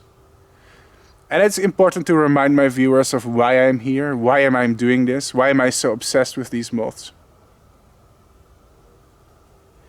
This YouTube channel is not just Bart Coppens playing with his live toys, even if it seems that way sometimes because I'm incredibly obsessed with insects. I'm incredibly fascinated and mesmerized by these incredible and awesome animals. How can you not be? And enjoying their beauty and diversity of shapes and colors is an intricate and important part of this show. Yes, it's part of the appreciation too. But just so you know, this YouTube channel, this show, it's not just for me. It's not just for me to promote myself. It's not just for me to make money. It's not just for me to spread my name. Sure, it helps. I love it if I can make money, if I can make it my job to film insects. That would be dream life. I've been trying for 10 years by just constantly uploading videos. But it's more. There's more behind it, behind the surface. A lot of people don't see or recognize this. They just see a guy playing with moths on YouTube and that's fine. You don't have to overthink it. You don't have to know all my intricate motivations and my reasons for doing things. But in case you wanted to know, here it is. There is a very strong conviction and ideology behind all the things that I do. And I mean it. I think there is nothing more important right now than promoting nature and insects. Our environment needs it. Anyway, let's move on to the moths. Sorry for that speech, ladies and gentlemen. It's just that this channel and the things I do understandably raise questions in some of my viewers, and maybe it's nice to have them answered sometimes, even if people weren't asking for it. I finally got the mail to relax a little, but it came at a cost. Already, it has some imperfections because it rubbed some scales of its own wings when it was trying to fly around. They're just so very neurotic. Anyway, it's better to show you a male with some minor imperfections than none at all. So here's the male. We had 2 females and a male today coming out. He is very beautiful. At least he's sitting still. I'm still trying to get a shot of a perfect male one day, but it's just so freaking hard. I don't know why this species has such a neurotic personality, but often the slightest of touch just makes them want to fly away. Yeah, I get that feeling. Well, at least enjoy now. Enjoy like the pink that it has. It's very beautiful. Very nice. Well, I had it calm for a few seconds, but it's starting to shiver and quiver and shake again. Which means that now, between now and a few minutes, the male is warming himself up in order to just fly away from me. And that's all they do. But can we blame it? It's a moth. We can't blame a moth for behaving like a moth. Perhaps being handled by a giant ape. Well, here's the new moths that came out today. I guess I can at least film them in their own enclosure. If anything. Oh, such a difficult species to film. So stressed. Adorable for sure, but so neurotic. Adorable species for sure, but so neurotic and focused on escaping and trying to fly away from me all the time. Touching them and getting a good close-up for YouTube is almost impossible. They immediately want to fly away. The moths are doing great service for my mental health. It's been pretty bad lately in my life. They came out just the right time. So I'm happy for that. This hobby also keeps me sane. That's one of the other reasons why I do it. But more about that later. I'm not sure if I'm gonna overshare in my video. Sorry for teasing this kind of stuff, I really shouldn't. Let's see what happened next, a few days later. There's a new male. Another male. With how bad things have been going in my life. I'm very happy this species is doing well. It's mentally doing me wonders. Things just have been bad lately. A lot of stuff happened. So this really helps to see how well they are doing. I'm afraid this male wants to fly away, so I need to put him away soon. I was anxious to get pairings, but the next day something really cool happened. Let me show you. Guys, in bad times of my life, such as right now, moths always manage to cheer me up. Oh god, my hair is terrible once again. How do we fix that? I've been going through a rough patch lately, but I saw something that makes me very happy this morning. Let me show you what it is. So this here in the corner is a male and a female who are mating. It can be a little bit difficult to film how silk moths mate. Their mating can last a very short time in some cases, only for a few hours in the middle of the night, so you really miss it. But this male and female have absolutely mated last night. If they are positioned together like this. Well, sometimes the male likes to leave in the morning and fly away. It depends on the species of moths that you are breeding. Sometimes they only do a quickie for 10 minutes and leave, and then you are never able to guess whether or not they have mated. But in this case, if they are sitting like this, it means the male has mated with the female last night. And the next morning they are just sitting close together. So yeah, this means we will absolutely gonna have fertile eggs. Now in this video I don't think I will be able to show you the next generation of moths, because the eggs hibernate. And basically that would add like 8 months of extra production time on top of this video. Because in order to successfully prove that the eggs are fertile, I'd have to hibernate them first. So I'm just gonna skip that. You'll just have to take my word for it that they have mated. But at least I have some evidence to show you. Yeah. This is good news, ladies and gentlemen. This is excellent news, really. Yeah. So it means we were successful in breeding another species. I just keep going and going on this channel, breeding species after species. That's what I like to do. And it looks like we got another one down. Epic. Introduced our newest male. Welcome to the club, buddy. Of course it's already flying around like a madman. This species never stops flying, I swear. It's okay though.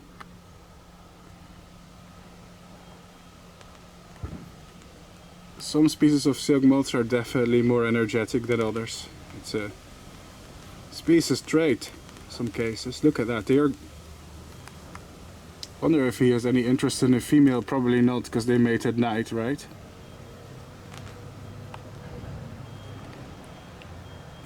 Look at him go. Look at him go. Such a chaotic species, really. They never stop. Ah, it just stopped when I said they never stop. As soon as you touch it, they start flying again, so we're gonna leave them alone here. I'm pairing them outdoors in my garden, just exposed to fresh air and natural lighting. It's always the best. Finally, after a million years of wrestling these moths, I finally got a male who is willing to sit still. Finally, folks. After wrestling with these moths for what feels like a million years, I finally got a male that was willing to cooperate and sit still while I take a close-up. That's honestly wonderful. And the males of this species are really colorful in their own way. Like, on their hind wing they have such a vivid red border. It almost reminds me of Hyalophora, the robin moth, the Cecropia moth. In a way, similar colors, same shade of red. All the males I showed before had minor imperfections because they fly a lot and they were missing scales. This is the first footage I have of a perfect one. Also notice how the forewings aren't purely white. They actually have pink white.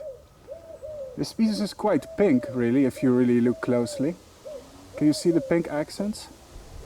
Oh, the wind is coming. Yeah, the wind always likes to ruin my shots.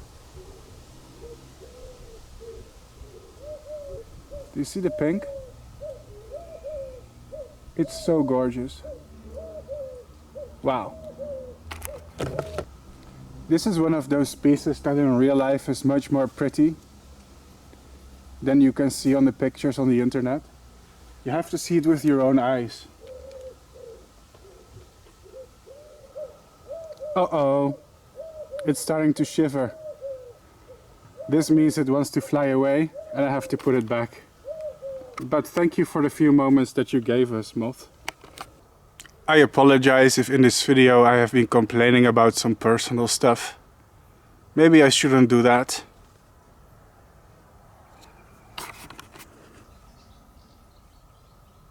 I think that by the end of this video I am ready to tell you guys some really personal stuff. I'm kind of in doubt about it. You see, this is maybe inappropriate, but my audience in a way has always been kind of my friend. And I know maybe that's not a healthy thing, you know. I know YouTube viewers are not my friends. But in the past it has always bothered me. Or as it has always helped when something bothered me, when something was on my mind. You know, I was going through emotional pain or something. To share it with people on YouTube. And usually I got a lot of understanding in return from my community, you know. And in the past I have made some videos about super personal stuff in my life that was really intimate. And it paid off well. I didn't really regret it.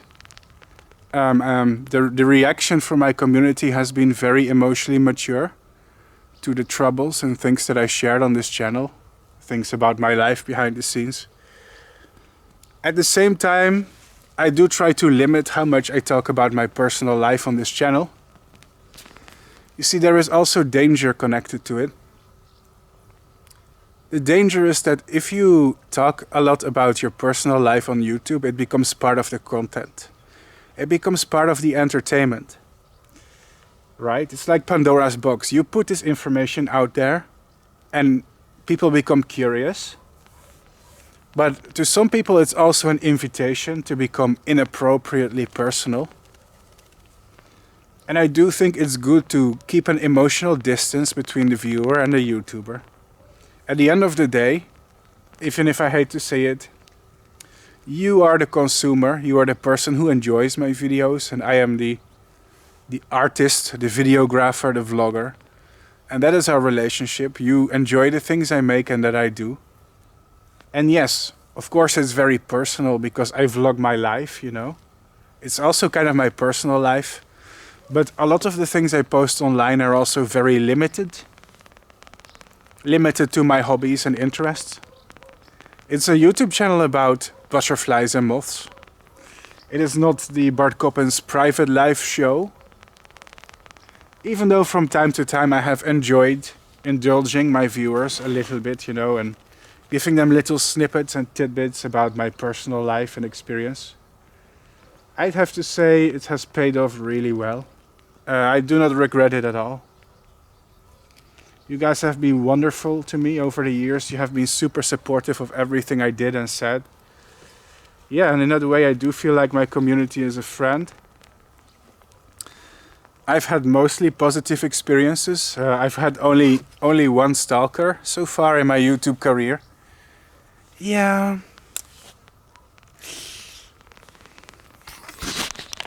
Those are some pretty scary emails, I know.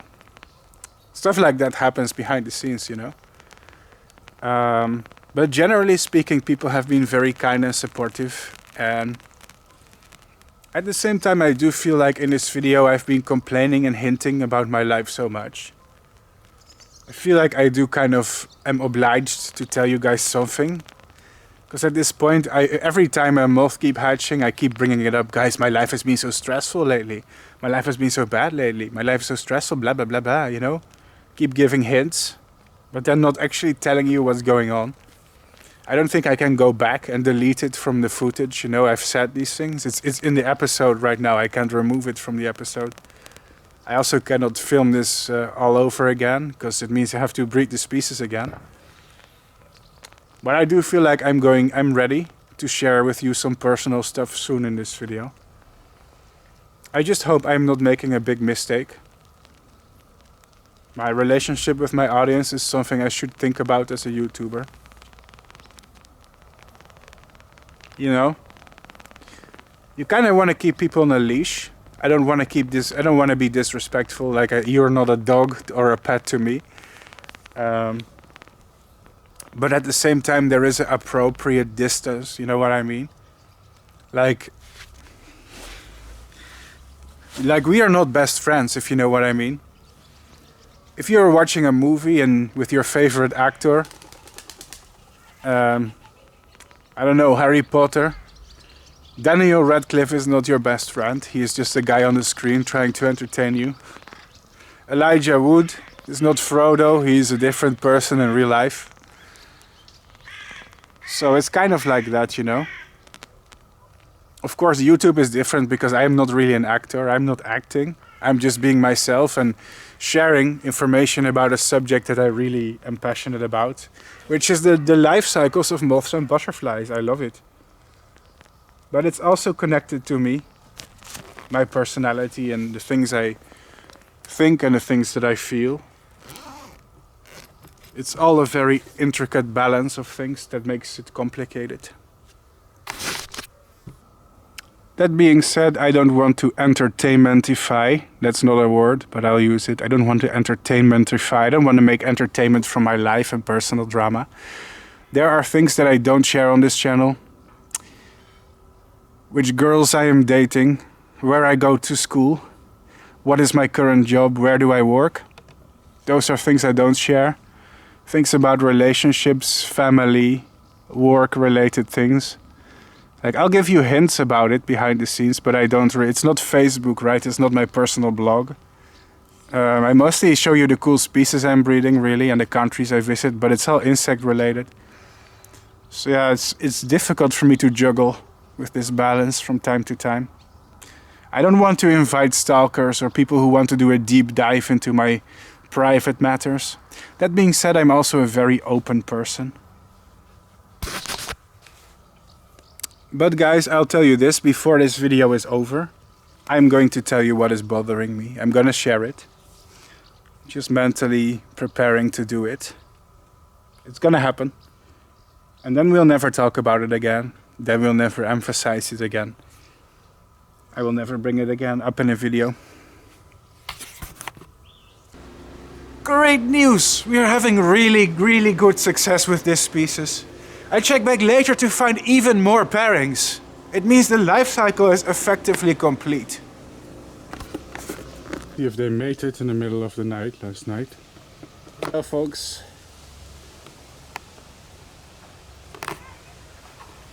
I feel like this is probably the world's most conclusive evidence.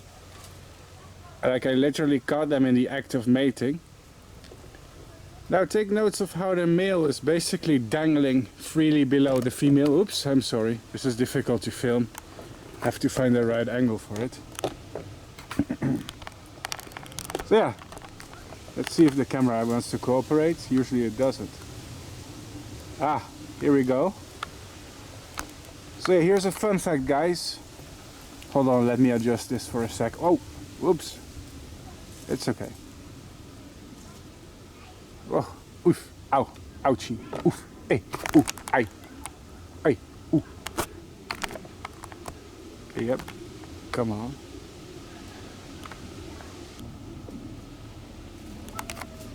Now here's a fun fact, guys. The males of Saturniidae silk moths, or emperor moths,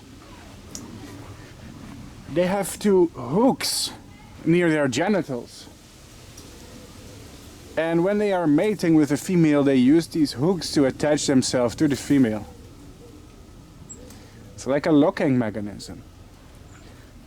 And this is not unique to silk moths, by the way.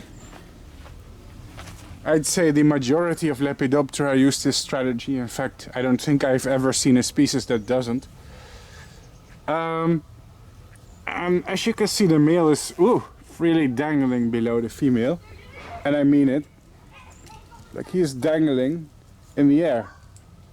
Just like that, see? Like, he's not holding the surface or anything, he's just literally dangling upside down.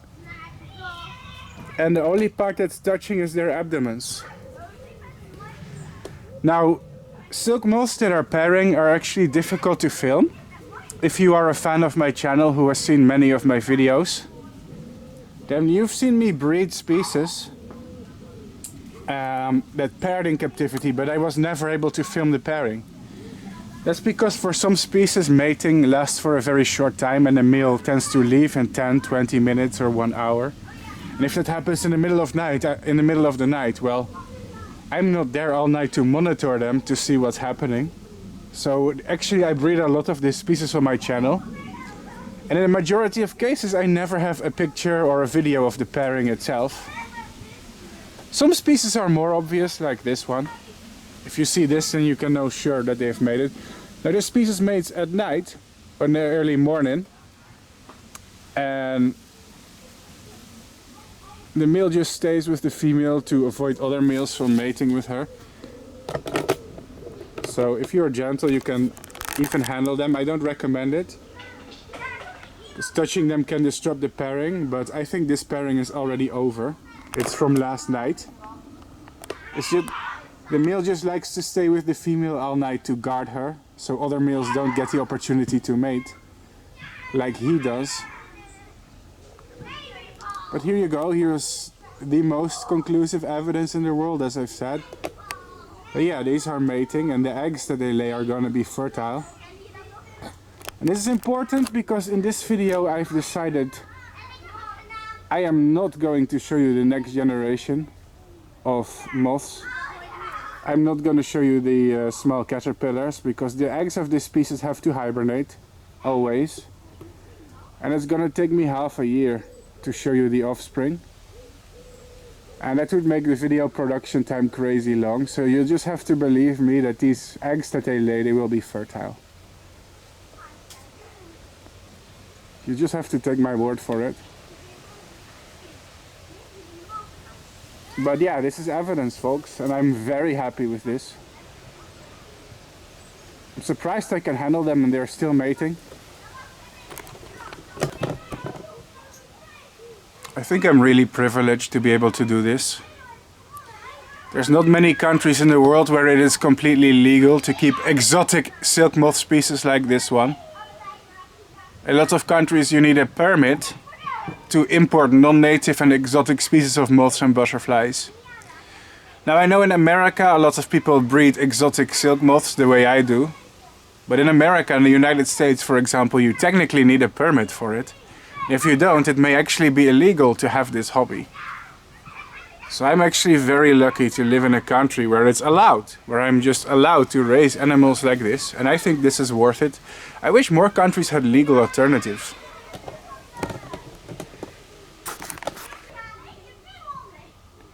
Let me ask you a question. Have you ever had to call the police on your own parents?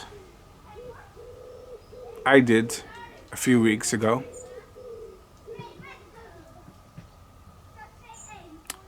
An argument between my mom and dad escalated. And he hit her. I was there. And I had to call the police.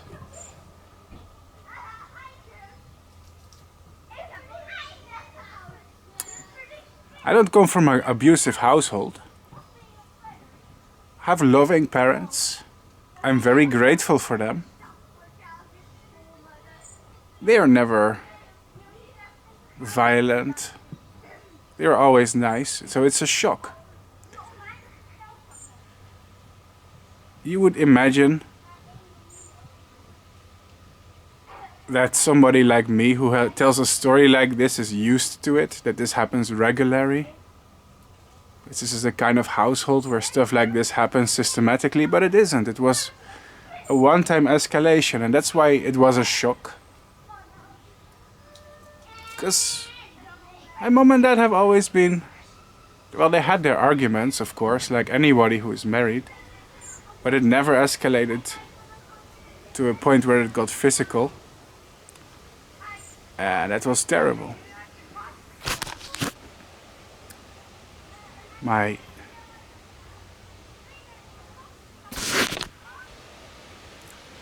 My grandmother died that day.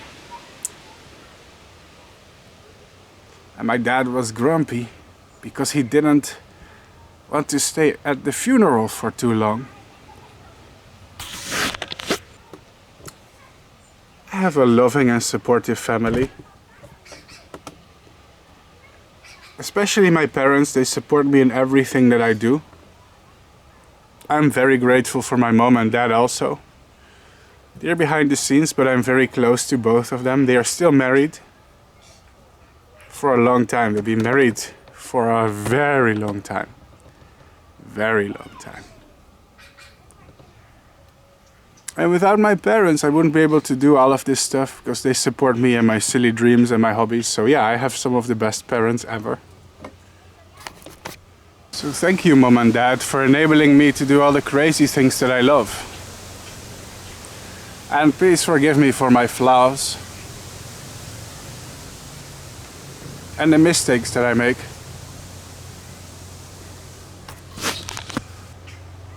But a couple of weeks ago, my parents had an argument. And it escalated. I had to call the police because my dad hit my mom. I was there. It was a shock because my life has been vanilla. And even though we all have our own problems and arguments, never in my life has it ever escalated to that point. So I was shocked. Most people who come up with these kind of stories, they live in an abusive household. And stuff like this happens every time. There's fighting or alcoholism, but that wasn't the case. My life has been very vanilla. I live a sheltered, middle-class, white person in the Netherlands type of life. Problem-free. So it was really a shock when this happened. Not really used to drama like that.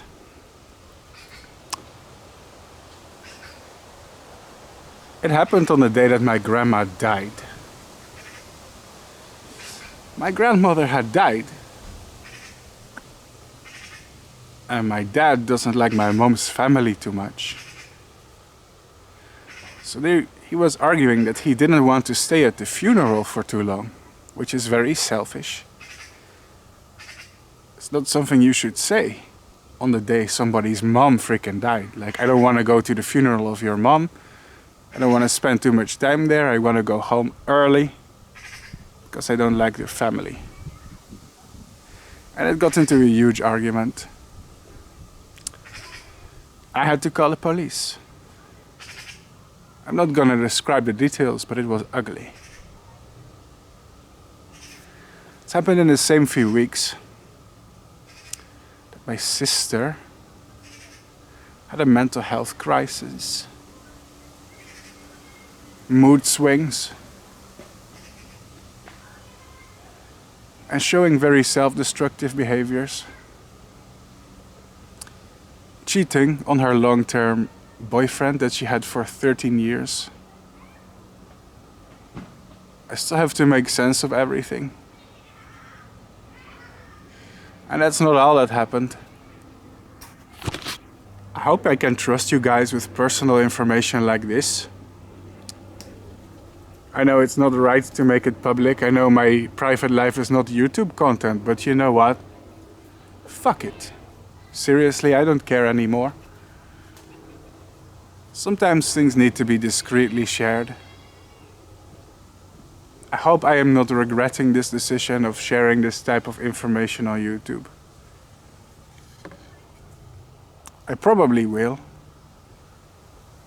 Gossip about my private life is not what I want to make into content.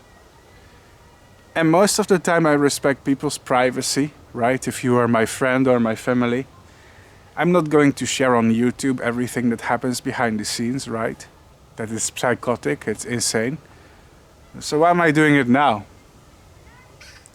Well, in this case it deserves to be exposed and talked about because I'm sick I'm sick of keeping things to myself and pretending they didn't happen because it's shameful.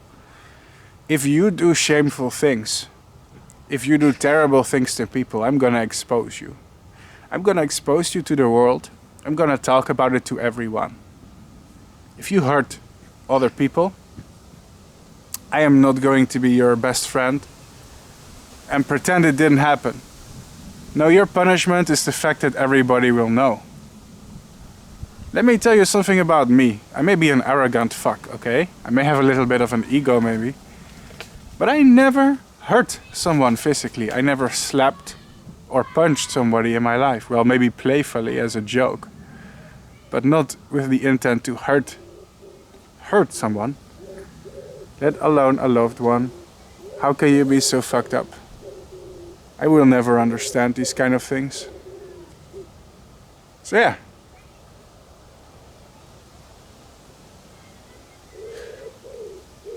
I'm watching how some family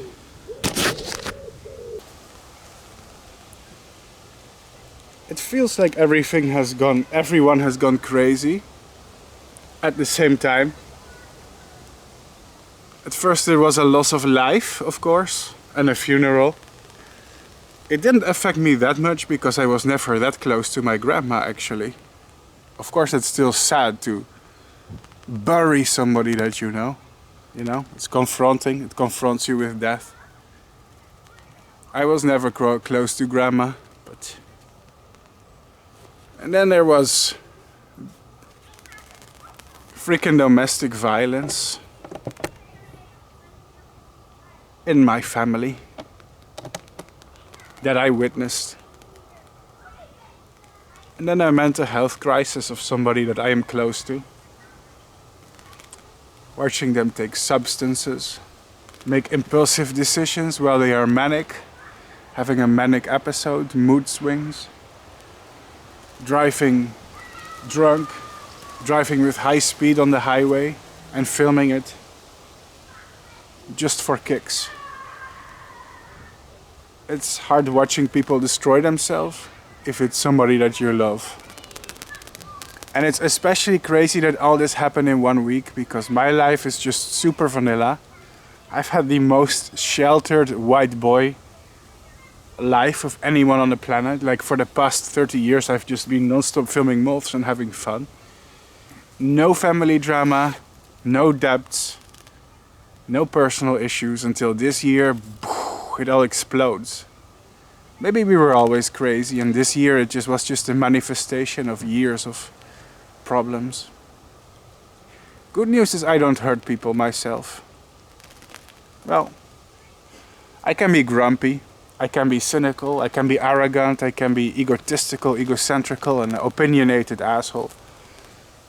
But I don't physically or psychologically torture people. I always have the best intentions.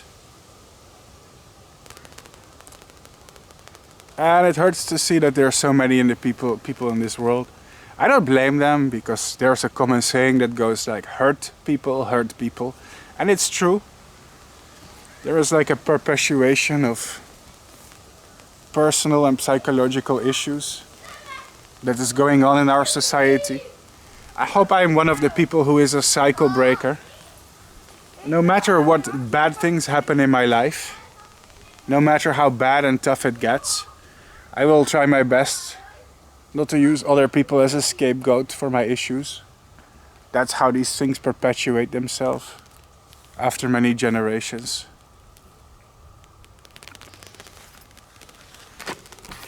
If you're one of those relatives or family members watching this, my message is, well, I don't care, I don't give a fuck. I'm just gonna talk about it, really. People nowadays talk about trauma dumping. Oh, Bart, don't dump your trauma, don't bring it up. I understand that some sensitive subjects perhaps can trigger people who've been through difficult stuff and it may confront them or remind them of a chapter of their life they're not trying to think about actively because it brings up memories or flashbacks. At the same time, I feel like trauma is there to be talked about. You can look at it online, look at the scientific research, at psychology papers. Somebody who doesn't talk about their issues is always going to be more miserable and depressed. I feel like we live in a world where problems are meant to be talked about and shared. We talk, we share. We talk, we share. That's the most important thing that we can do in our lives. Please don't suffer in silence. And I do feel like that terms like trauma dumping do discourage people who have actually been through shit from bringing it up or talking about it. I'm sorry. It's over. Like the sweeping things under the rug is over for me. It's over. I will never suppress this kind of information again. I will be an open book. I don't care if I'm embarrassing other people. It is what it is. It's the truth. And you cannot sweep the truth under the rug anymore. Especially if they are heinous and dangerous things, you know.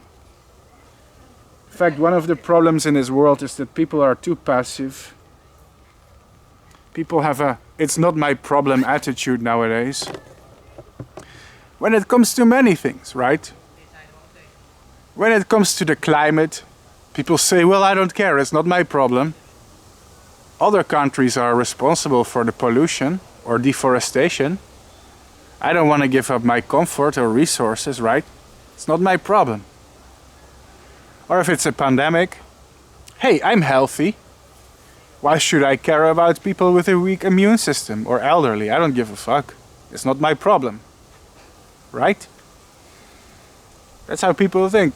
I don't care if this world is incredibly unequal. People don't have equal opportunities. I'm just going to fend for my community and my culture, and I don't care about the rest.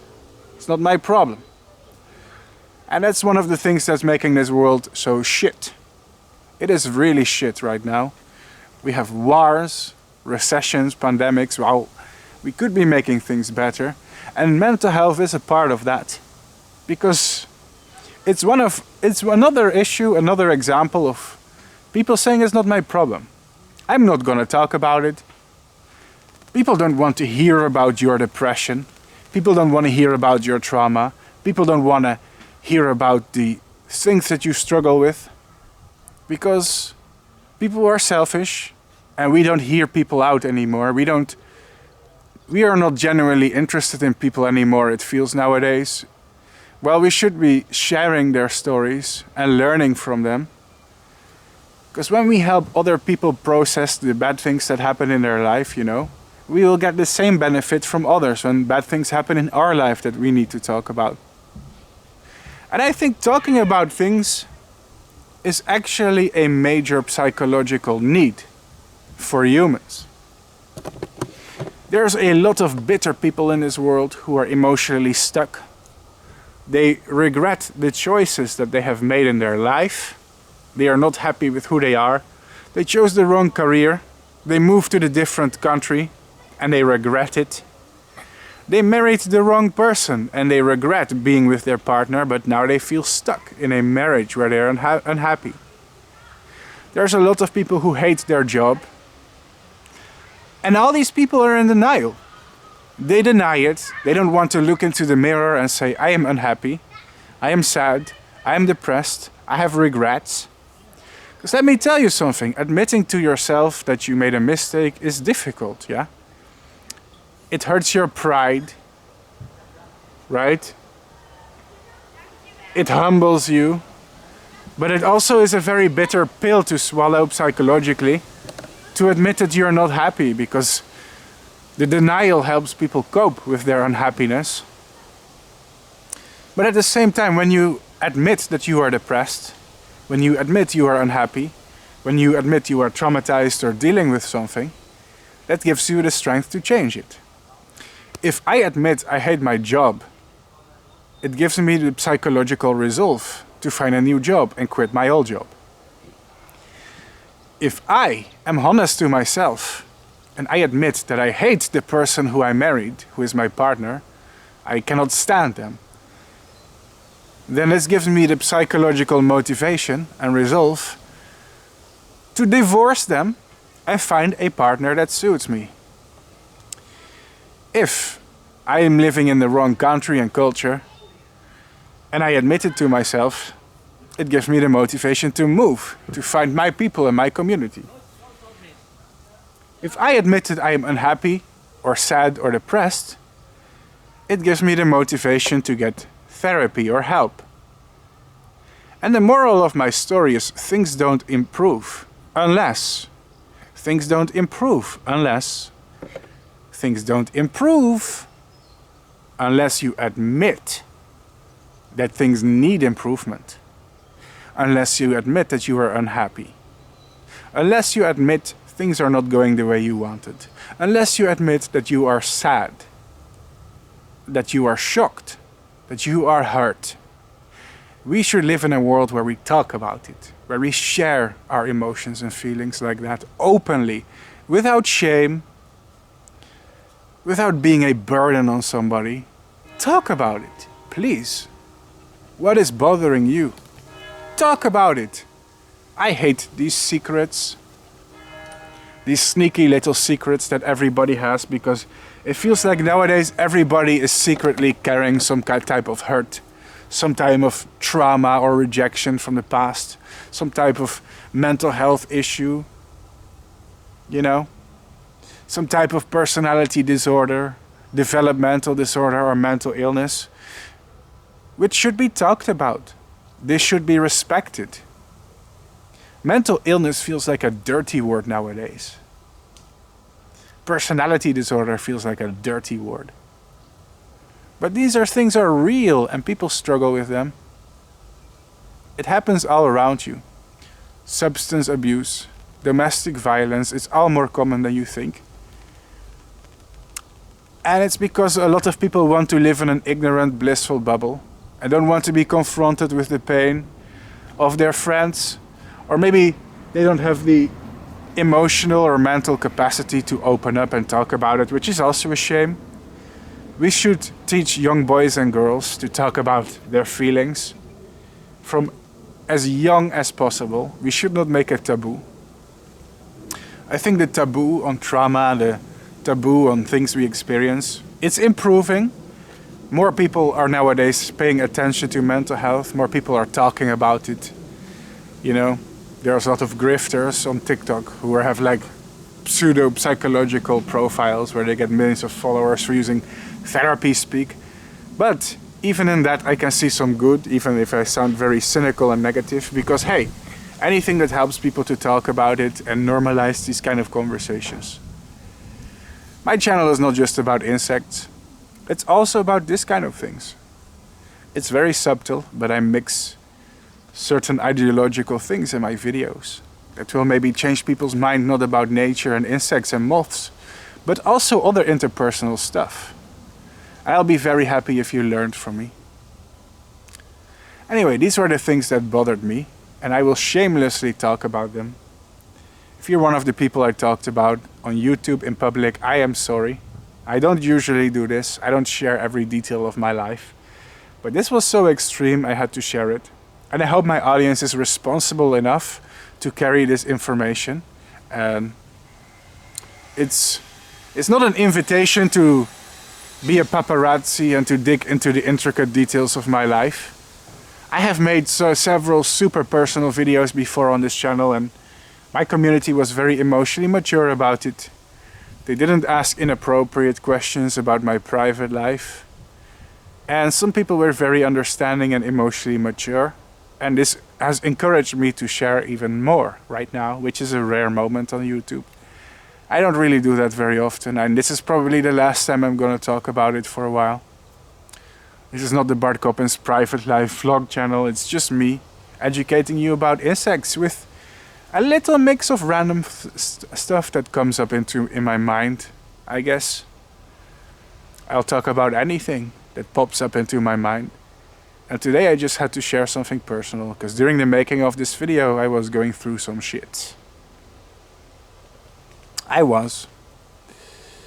Probably shouldn't treat my audience like my friends, like we are that close, but it feels nice to have an audience, you know? Having an audience is a very therapeutic thing. People don't recognize this enough. But if you are a writer or a filmmaker or a vlogger on YouTube, it does feel like having an invisible friend out there. That's what it feels like to me.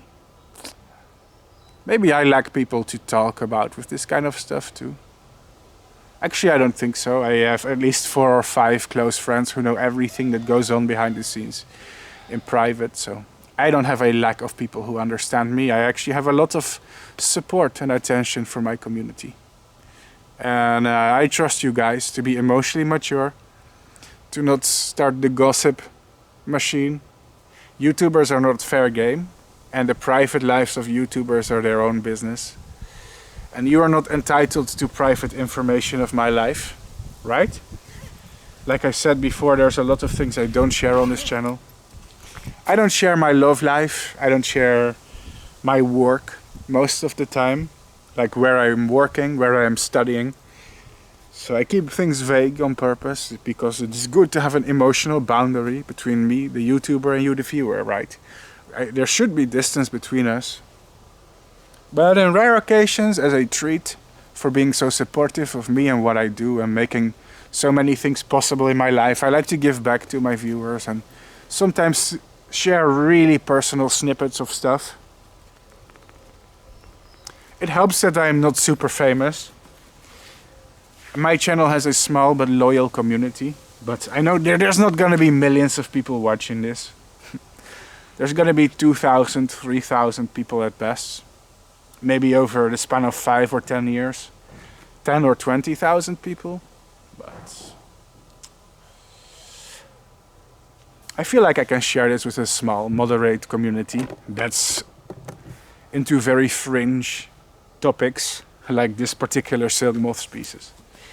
Thanks for listening, guys, I appreciate it. I hope I can trust you guys with this information, that you will not abuse it against me.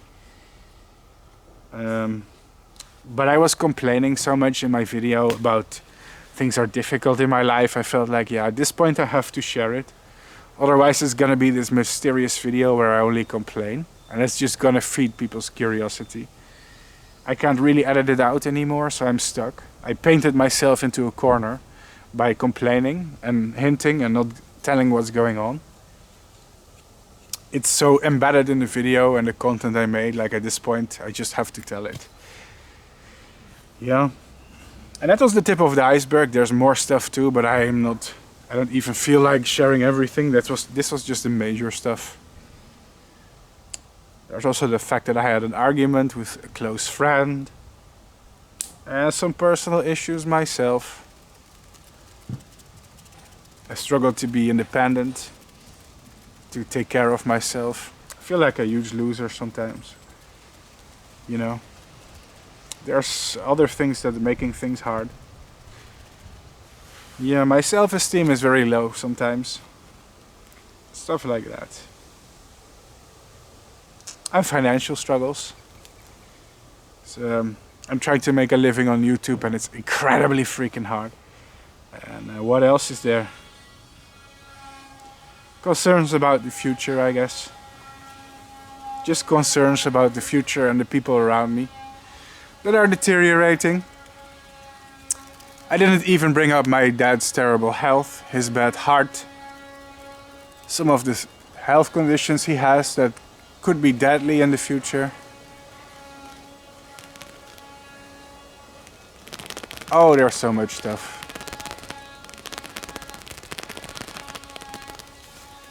Some of my close friends too that are going through bad things in their life. Abuse. I'm gonna stop before I overshare too much. But it's really weird that my life has been so vanilla, so sheltered. I had a Disney kind of life, a Pixar movie where everything just is sweet and wholesome. And just after like 30 years, like all the bad shit happened in like one week of my life. It's insane. It's like the floodgates opened, the dam burst, and all the underlying issues that have been festering for years, it boiled over and exploded. Anyway, I'll shut the fuck up now. I will go back to the moth breeding. Good news. I'm going to sell the eggs of this species. I don't feel like breeding more of them. Also because the eggs have to hibernate. So I'm going to show you guys how I ship eggs to customers. I actually sell cocoons and eggs sometimes, but I don't do it on YouTube because I'm pretty sure YouTube is not allowed.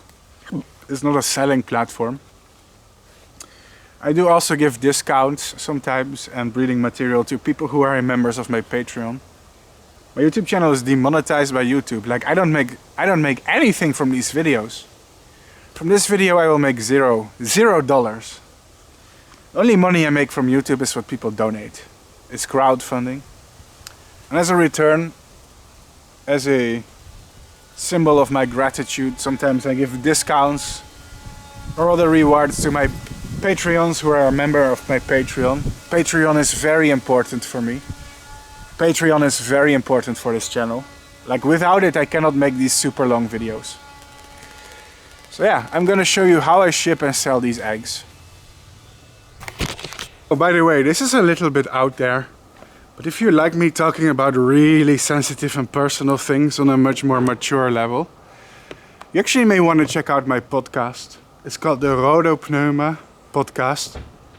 And it's not about insects, it's actually about mental health stuff and people who have very unusual life experiences sharing them with me. I really recommend this podcast. Listen to it. It's gonna be very interesting for some of you.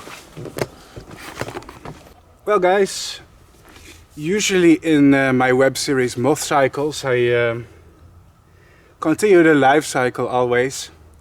I'm a little bit greedy. If I get my hands on a species and I like it, I keep breeding them infinitely. Like I breed them again and again. Several life cycles. And I like to do this web series MothCycles with you, where I show how I start with eggs and caterpillars and how I end with eggs and caterpillars.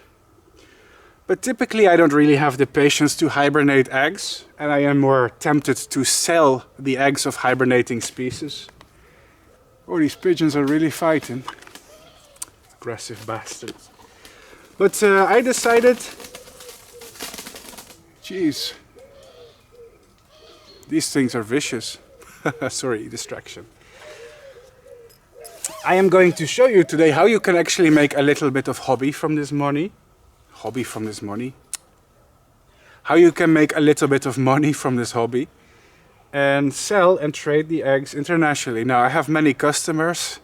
If I advertise these eggs for sale, I get customers worldwide who want to order some. So first I am going to collect the eggs. There you go. This is the easy part. I will go and show you how to ship them globally. It's actually very interesting to show you guys this. I don't typically sell eggs of cocoons of species. It rarely happens because I had bad experiences in the past with customers.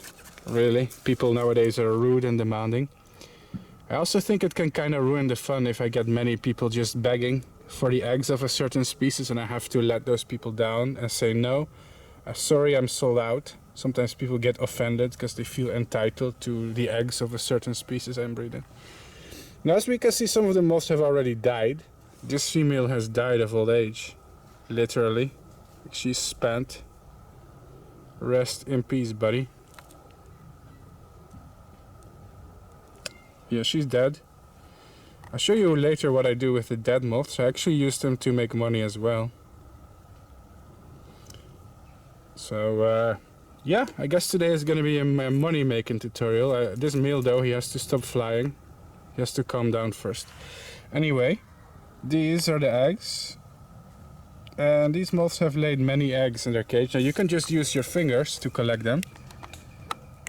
Because the eggshells of this species are very strong actually. The eggs are very armored when it comes to these saturnids, the silk moths.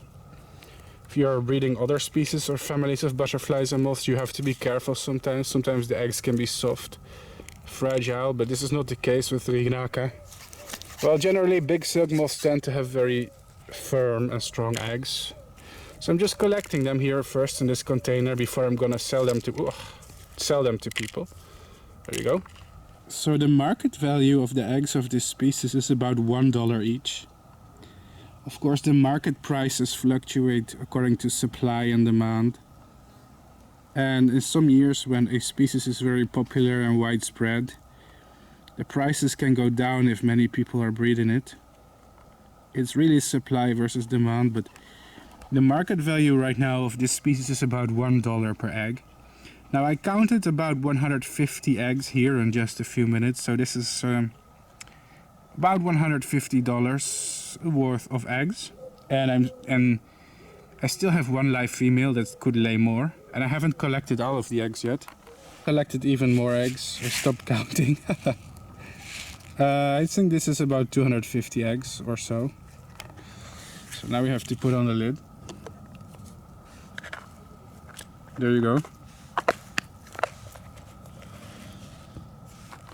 I usually avoid the topic of selling and trading animals, even though it's obvious that I'm selling and trading them online all the time. I try to keep this subject away from YouTube because I don't want to be one of those influencers who is promoting buying pets and animals. Of course, I'm indirectly promoting it by showing you all the cool species I have and that I'm raising, and you know, how we are capable of raising awesome moths as a fun hobby to do. But I also don't want to overemphasize the commercial aspect of it for moral and ethical reasons, because owning exotic pets comes with responsibility. And I don't want to be those money-grubbing YouTubers who fill their pockets with shady practices, you know. I trade ethically and legally. It's also complicated because in some countries this hobby is not legal. To have exotic animals, exotic insects, you need a permit in many countries, so that further complicates the question. You know what I'm saying? I'm careful with that. But yeah, there you go. I'm going to show you how I typically send and ship these eggs.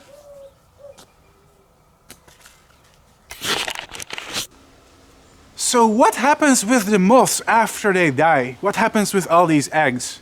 Well, ladies and gentlemen, in this video I have a special surprise for you. People have been asking me this for many years, but I'm reluctant to talk about it for various reasons. Why? I'll show you later. Anyway, did you know it's possible to make money with this hobby? I've been trying really hard for 7 or 8 years to make money breeding moths and butterflies in captivity. Of course, I am not doing it for money, it's not my main motivation. I'm doing it because I'm passionate about them. If I really wanted to make money, I would become a crypto scammer. I would trade stocks, work at a bank, or study finances or economics. I am not somebody who maximizes profit. It's just that I love this hobby. I love it. I live for it.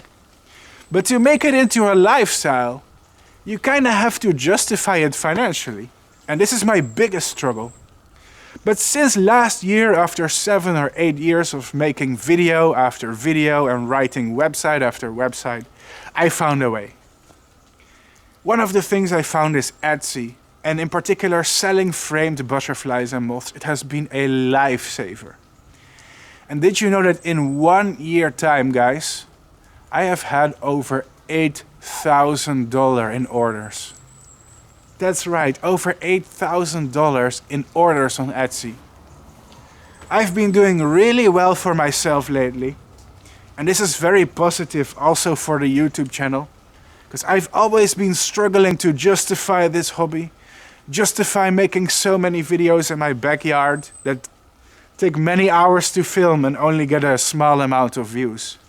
But I found a way. I found a way to also make money from this hobby. And for the first time, I'm going to share my knowledge with you. And I'm going to open up what happens behind the scenes in my house after the breeding. Hope you guys enjoy it. I don't show this very often. Let me show you. Guys, when these moths die of old age, they are still valuable. Here's one of the moths that just died. And depending on how good the condition of the moth is, I can sell it for $7 to $15 per moth, at least for this species.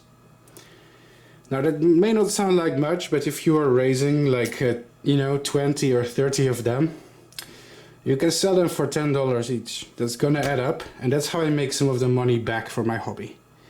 So this moth is dead. I did not kill her. She literally died of old age. You've seen it in this video. Like, I have no reason to lie to you, right? So I actually sell these on Etsy.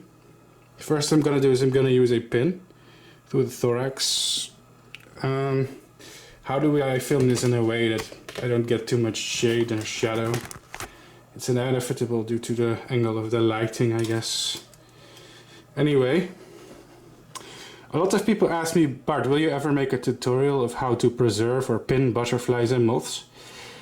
And the thing is, if I make a tutorial about something, I want to make sure that I'm an expert at it, and to be honest, I'm not very good at this yet. I need more experience.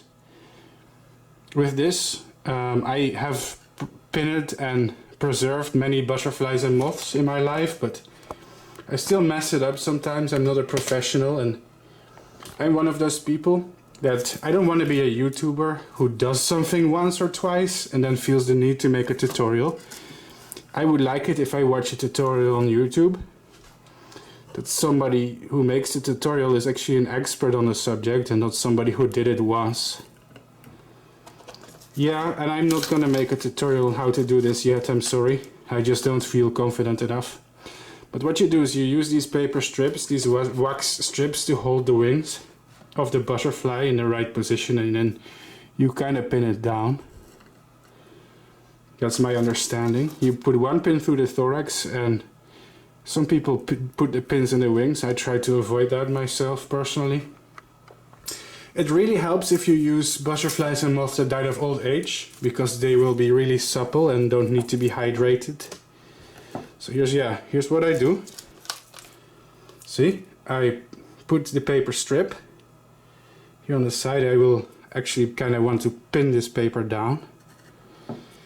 And then on top, I push the paper strip down so the wings are pushed against the surface. And I'm going to use the needle to bring up the forewing in the right position that I want, just like that. And then I put a pin here to hold it up. And it's going to dry out in this position. And once it dries out, it's pretty much in this position permanently. Well, not permanently. There's ways to change it, but it will be very difficult. Oops, I'm sorry. Yeah, that's what you do. I like to bring the this forewing a little bit up, very gently, very carefully. Yeah, maybe that's too much. Yeah, this is the position I like. So sorry guys, not gonna make a tutorial on this yet. I am still a bit of a beginner of this, and I just don't wanna be that YouTuber that makes a tutorial when he's a beginner. Like, I'm good. I make moth breeding tutorials because I feel confident about my ability. So this moth is just gonna dry out for 2 weeks, and in 2 weeks it's gonna be very firm, and I can frame it. In these frames you can sell, you can make good profit on this, really. Now what's funny is, for many years I used to throw away the moths that died out of spite, because back when I was a beginner on YouTube who started breeding moths, I got many comments from butterfly and moth collectors who were begging to have my moths. Like, oh, if they die, please give it to me. And that made me a bit angry, because, well, imagine if you have a dog and people are telling you, well, if your dog dies, can I have it, you know? Now, I know these are insects that live for a short time. It's not the same as a dog or a cat. You know, they do die quickly, so I understand the question, kind of, but it just drove me crazy, because my hobby is not killing and collecting butterflies and moths.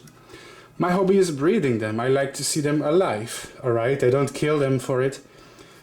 And when people are like vultures, you know, like when you are having fun with your pets and people are like licking their lips, like, oh, if they die, can I have them in my collection? I guess it just kind of ticked me off. Also because, to be honest, many of you collectors are rude. Many people just expected to have the moths for free, right? They're like, you throw them away anyway, just give them to me for free, you know? It's like, I'd rather give them to nobody than to somebody who begs constantly and who doesn't pay attention to my content or the things that I do, or doesn't have a passion for the moths. They just want to have them in their collection. I don't know. And out of spite, for many years, I've just been throwing these moths away in the garbage. But recently I changed my mind because I realized, first of all, how lucrative it is to sell these in a web shop as my business. It's really lucrative and it helps me make some money back for my hobby. So I kind of regret throwing away the moths for all these years because I was just spiteful against collectors that kept harassing me and begging for free specimens. It's actually a good money maker, and if you are interested in my specimens, please check out my Etsy webshop. You can actually own the same moths that I'm breeding in my videos. Like exactly the same ones you're seeing in my videos are the ones that I sell online on Etsy. And you can see the evidence in my videos that they were not killed. They are the same, exactly the same moths as my YouTube videos, so I literally couldn't fake it even if I wanted to. They're all species I raised myself. So if you want to own a real Bart Coppens specimen, go to my Etsy, and I have bugs for your collection that were sustainably bred. Okay, they were not. I don't even farm them and kill them. They literally die of old age. It's very friendly and sustainable. And I also figured, you know, if many people are poaching insects and collecting them illegally for insect collectors, maybe if I sell my insects online, it's actually going to make a positive difference. Because there's always going to be a demand for pretty butterflies and moths to put in your living room. People just like to collect things that are pretty. And butterfly and moth collecting has existed for many centuries, and I respect it, you know. I'm not against collecting, but I think the mass collecting that's commercial, I think that sucks. I support people who collect for science or research. If you want to have a scientific collection with data labels and the time and date where something was collected, I say go ahead. You know, this is very important. But I don't like it if there's just mass collecting and selling all the insects, just collecting and selling for money. I think that sucks. You're just harvesting nature for money, and that's ass. Make a scientific collection. Don't be an ass clown who likes to fill his pockets and sell all this, who likes to kill everything that he sees and sells it online for profit. That is just really, that sucks. But if I sell these insects online, it's actually gonna satisfy some of the demand in a sustainable way. And I like to think that if I sell one of these moths from my own breeding, perhaps it's going to be one less moth that's going to be collected and killed in the wild commercially. So I am not against collecting bugs, guys. I actually really support it. I'm just against commercial harvesting, really. If you are just one bug nerd, you know, one entomologist, one insect collector that likes to collect butterflies for himself and his own collection, that's fine. If you want to trade them with other people, that's fine. I just don't like the people who go to a rainforest and they collect like 1,000 butterflies and sell them on eBay. I think that's just really ridiculous. That shouldn't be allowed. Anyway, yeah, that's how I preserve my moths. Hope you guys enjoyed seeing this behind the scenes. So what about the eggs that these moths are laying? Well, I decided to sell the eggs too. In fact, there are websites where people can sell and trade eggs. Some of the biggest ones are InsectNet and Actias.de. But also the website Time to Breed, for example, which is an important one. In this video, I'm going to be totally transparent about what I do, okay? In my other breeding videos, you cannot see this, but I decided to be generous today with information about what I really do with these insects. Again, I don't breed them for commercial reasons. I don't breed them for money. But if I can trade these moths for other species with other breeders or sell some of these eggs, great. It means I can maximize my hobby and make it more sustainable, which means I can breed even more species. It's a struggle, guys. let me show you what happened with the eggs and how I traded them. To send moth eggs worldwide, you need to have these coin cases that coin collectors use. They are excellent for sending eggs. And I also receive eggs shipped in these coin cases. Oops, oh, I dropped it to the ground. This is why I have so many of them. Please ignore the text on it. What was this? Aurivilius. Well, this is basically another silk moth species. I received those eggs last month. But I keep the containers. So first customer wants like 40 eggs. That's like $40 right there. I'm not going to film everything, but let's see. 1, 2, 3, 4, 5, 6, 7, 8, 9, 10, 11, 12, 13, 14, 15, 16. I have about 23 eggs. There needs to be like 20 more. Let's see. Like that.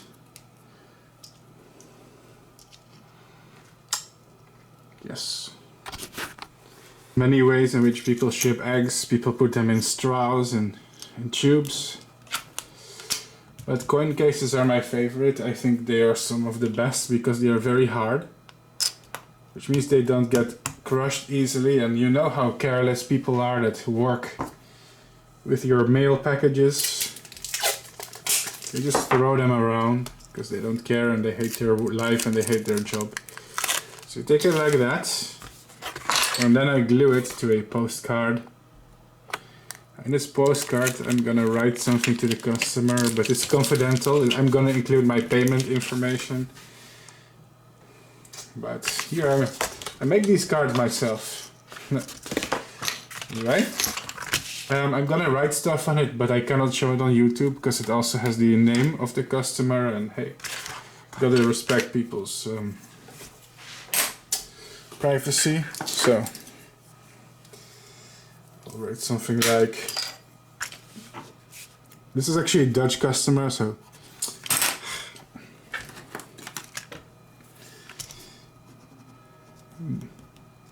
Beste.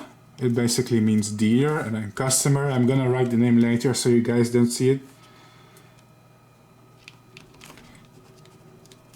Bedankt voor het bestellen. My handwriting is horrible. Van de eitjes van Rinaca boisduvalii. Basically, it says, thanks for ordering the eggs of Rinaca boisduvalii. I'm gonna write some more stuff, but it's not for your eyes. I'm sorry, guys. See, this is the card. Let me show you the other side quickly. Yoink. As you can see, guys, the eggs of moths are easily mailed around the globe, undetected. Very sneaky. They can be sent in regular letters. You're wondering, is this legal? The answer is yes, it is where I live. But in some countries where breeding moths is not legal, at least not exotic species, people can easily obtain them anyways. Because the eggs can just be sent in regular envelopes, right? They don't need to be imported with customs, right? Using huge packages or something that attracts attention, like a regular letter that doesn't raise any suspicion is enough. It's enough to transport eggs, like from Europe to the United States or even all over the globe. The only downside is eggs usually take about 2 weeks to hatch of most silk moth species, so if you send it to a country that's very far away, they're not gonna make it unless the letter can arrive in 2 weeks. But these eggs hibernate, so it doesn't matter. But this is to a customer in the Netherlands. This will arrive really quickly. Next customer wants about... Oh, sorry guys. Oosh, Stop putting my foot on the tripod. I should put my foot in your mouth instead. Some people would pay for that. Ooh, Bart Coppens feet. That's my new website, bartcoppensdirtystinkyfeet.com. Sorry. Another food fetishes, guys, don't worry. You guys are freaky. Wow, I'm really ruining this video. Oh well. So we just sent 40 eggs and now I'm sending like 30. I should really count them. So if you do the math, that was already $80. I'm feeling this is way more than 30 eggs, but I actually like to be a bit generous as a seller, so customers keep coming back. Let's see, can we count this? How many eggs is this? This is way more than 30. I stopped counting at 30 just to make sure it is 30, since the customer ordered the 30 of them. Where did I put the tape? This hobby is not very lucrative or anything.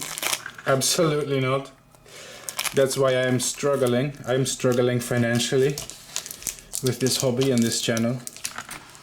But if you do it right, sometimes you can double or triple or even quadruple your money. Just not always. Also depends on the species you breed. If you want to breed obscure and rare species, it's actually more expensive. If you just want to do common stuff that's easy to breed, it's more profitable. This is how people sell and order moth eggs all around the globe. Yeah, I know this is not filmed in the most professional way. I have a homemade channel, guys. Yeah, just mailing cards like that. I make the cards myself, aren't they cute? Like, this is from my own picture of a rare moth. This is Walter's silk moth, Callosaturnia walterorum. It's actually one of the rare and difficult to breed silk moths in the United States of America. Of course, Bart Coppens knows how to breed it. It's my own picture. This is a very difficult species. You have to be very experienced as a breeder, in my opinion, to know how to raise those. I put those eggs in a mailbox in the middle of the night. Don't care. I'm nocturnal anyway. I do have to be quiet. People are asleep. Let's see. That looks cozy. People live here.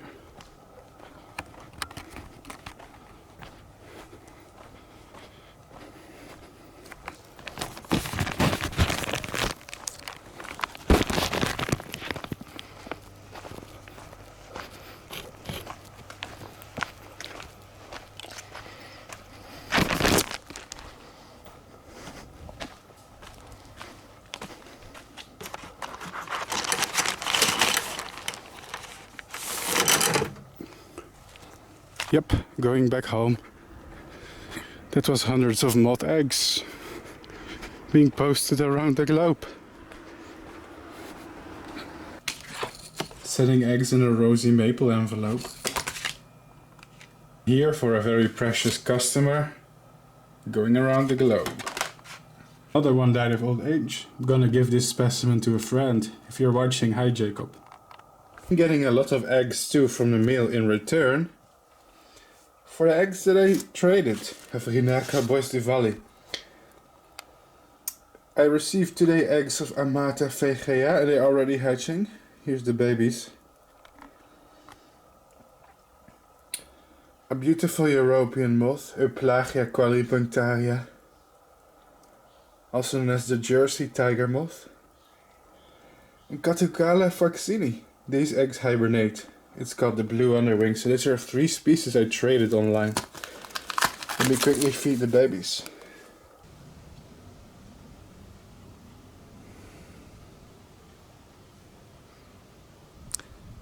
Yeah, friends.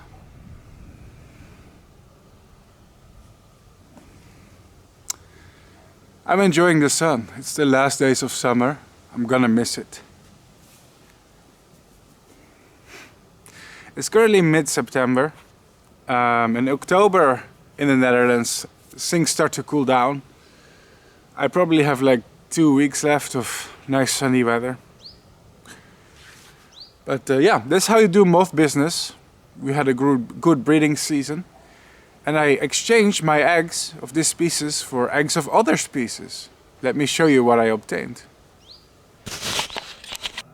I also obtained caterpillars of the garden tiger moth.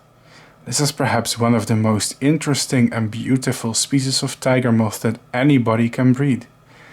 And I traded them for some eggs of my moth species. It even includes the incredibly rare yellow form with yellow hind wings. Almost nobody has seen this form before in real life. It is super rare. Stay tuned for a breeding tutorial on that one. I'm also raising these crazy caterpillars now. Somebody sent me eggs of the giant tropical owl moth, or Brahmaea hircei, and I traded them for eggs of this really cool species. So if you're wondering how I get all the cool species that I show off in my videos, then here's your answer. I trade them online. Oh yes, another species I obtained is Hypercompa caudata. The breeding of this species is not even finished, so I'm unable to show you the moths they turn into. But believe me when I say that these hairy babies will make for one fantastic experience when it comes to breeding them in captivity. Please stay tuned. I also traded my eastern emperor moths or Rinaca boisduvalii eggs for eggs of the rosy maple moth, Triocampa rubicunda. These moths are highly sought after. And finally I can breed them in captivity, thanks to the selling and trading forum actios.de. That's right, this is where traders generally sell and trade their eggs online. Stay tuned! And that is how we do moth business trading. So what happened to our little moths? Well, they died and they have just now become room decoration. See this frame? These are some of the moths that I raised in this video. Rest in peace. And as you can see, they actually have imperfections. They have imperfections because they die of old age. But I'm actually surprised. Usually when moths die of old age, they are very damaged and torn. But this species naturally has kind of a short lifespan, so they don't live very long. And most of them actually die in a good condition. And that's very interesting. I rarely see this happen with any of my moths. Most of them are so bad I cannot sell them to collectors. But yeah, this species is actually... If you breed this species, you can have your cake and eat it too. Literally, because you can breed them and keep most of the specimens in good condition. Now I'm going to sell this to a lucky customer. Of course, there's also a moth of another species in here. This is Rinaca from Africa. A species I've been breeding too, but that's for another video in the future. If you guys want to support my channel, I do have an Etsy web store. On Etsy you can buy moths, butterflies that I framed myself, that I pinned myself. And if you order them, you can verify that I don't kill these insects. I literally do not kill them in order to frame them. There's a lot of web shops that claim online like, oh, all the insects that I sell are ethically framed. But it's nonsense because it contains species that cannot really be bred in captivity. That's another story. But they are obviously wild collected or poached. I'm not even against insect collecting or anything. Like if you want to kill bugs for your collection, I prefer if it's educational and not just to make room decoration. I don't like commercial exploitation of nature where people are just mass harvesting insects. I think it's fine to have a bug collection though and to actually collect butterflies if it's you know, a research collection with the proper data. But we're getting a little bit off topic. Online there's a lot of web shops that claim their insects are ethically framed. Most of them are killed in the wild, so most of the time illegally. And they are most of the time not bred in captivity, even if people claim that they are. This is usually big fat nonsense to get extra sales. So these web shops are lying to you. most of the time. But you can literally see on my YouTube channel, like these are the same moths from this video. You even saw how I pinned them. Like they are the same individuals that you saw in my video. Yeah. So if you want to own something like this, and you don't want to feel guilty or bad about yourself for buying insects that could have been poached from the wild or killed deliberately, if you order frames from me, and you know that's not the case, and in return you are supporting my channel, because you see, my friends, my YouTube channel is demonetized by YouTube. I do not earn a single freaking dollar from my videos, like nothing. YouTube and Google pay me $0, nothing, absolutely zero. And they refuse to tell me why. I sent an email in the past asking them what did I do in order to deserve this, to get demonetized, and their official response, was they cannot share the rule or guideline that I violated. Literally, in their words, they are not being transparent. They refuse to tell me what rule or guideline I violated to get demonetized. I think it's not fair, because it's making my life extra hard. I'm a very prolific YouTuber. I've made almost 2,000 moth videos. And you know, if I break the rules, I'm not above the rules, right? I accept it. Like, if I break the terms of service of YouTube and they want to demonetize me as a punishment, it's fine, I accept it. But please, at least tell me. Tell me what rule I broke, you know? Like, what's the use? What's the purpose of... I don't know. I don't get it, YouTube. I don't understand you. Anyway. They tried to kill the beast, but they only made it stronger. Since YouTube demonetized me, I was never motivated to quit. It only motivated me to keep going. I'm a contrarian. You know, if you do things to make my life more difficult, if you do things to try and stop me, I am only going to be more motivated to succeed. Perhaps it is the Dutch person in me. In the Netherlands, my God, Dutch people are the most stubborn people on earth. We are like a donkey. They refuse to say sorry, and they refuse to say no. And they refuse to be forced when it comes to doing a lot of things, or pressured. It only makes us double down. So the rude, stubborn Dutch person in me is gonna succeed on this website, regardless of YouTube trying to stop me and demonetize me. Nope, I'm gonna be here and I'm gonna be successful. And one of the ways that I try to be more successful is selling these things that I make on Etsy. So if you're a viewer and you like my content, you like this show, the things that I do, you're buying something pretty for yourself, but you're also helping me, a YouTuber who doesn't earn anything from his videos. The money I make from YouTube is from donations and from what people buy from my online web store. That's it. Yeah. I can't say that I'm entitled, of course, to any of that. It's only if you're willing and able, right? So I just want to throw that out there. But also it's interesting to show people, like, breeding moths is an expensive hobby, but there's also ways to make money from it. And maybe it's interesting for my viewers to see how I'm actually trading, exchanging eggs behind the scenes. Because a lot of people ask me, like, Bart, what do you do with the moths when they die? Do you sell the eggs? Well, yes, I trade them for other species all the time. I just don't always show that in my videos. But I do.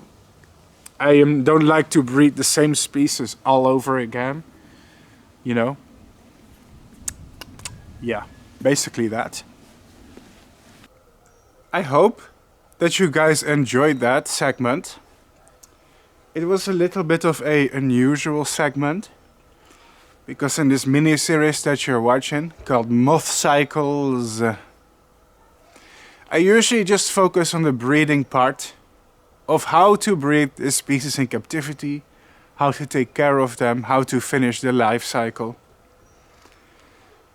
But I always get a lot of questions from viewers like, Bart, what do you do with the moths after they die? A lot of you guys are curious about what happens to the moths after they die for some reason. Well, here you have the answer. I've actually been getting very good sales with this on Etsy. I wouldn't say that it's at the point where I'm starting to be profitable, but I'm starting to be at the point where I can often break even. If we just look at the material cost and not just the time that I spent in YouTube. So yeah, behind the scenes I do trade eggs and cocoons of some species. I just don't like to emphasize this on YouTube, because I think YouTube is not the right platform to sell and trade live animals. In fact, I think it's a bit scummy. You know, if places like pet stores try to promote animals that are for sale on YouTube too much. I don't want to be the average, you know, exotic pet owner who tries to peddle the trade in these animals, even though I am actively trading and selling them myself. I do think ethically it's just, and optically it's different, you know. I'm mostly trying to sell you on the knowledge that I have of butterflies and moths and how to breed them. And not necessarily be some kind of snake oil salesman, you know, who's trying to get you to buy this species or that species. Also because this hobby is not legal in many places. For example, if you are in the United States of America, you actually need a license, a permit, to keep exotic moths like this one. I just happen to live in a country where all of this is legal. In the Netherlands, Europe, breeding butterflies and moths is popular because we have very little restrictions. If you live like in Russia or the United States or Australia, you can kind of forget it, unfortunately. It's better to start with native species. Or you'll have to do it secretly and don't broadcast it online. Which some people are doing that for some reason. I follow on Instagram like influencers, and I see on YouTube like YouTubers who are trying to raise exotic moths the way I do. And that's fine, right? I support this hobby. I wish this hobby was more popular. But be careful, bro. If you are breaking the law, don't broadcast it online. It don't seem like a smart choice to make. But hey, who am I? But yeah. Also, a lot of people are curious about the fate of my moths. Like, do you keep infinitely breeding these insects forever, you know? I understand these questions. Because I show off a lot of species on YouTube. Like, I breed this species, I breed that species, I breed this species, I breed that species. But then you never hear from them again. And people are probably wondering, what happens? What happens to all these moths? What's the fate of these bloodlines? Well, I kept some eggs for myself, which is why the video hasn't ended yet. To be honest, guys, of all the hundreds of eggs I had, I gave most of them away. And I traded them for the other species that I showed you. But these are some of the eggs I keep for myself. So that next year I am going to have another generation of these moths. Easy peasy lemon squeezy, innit?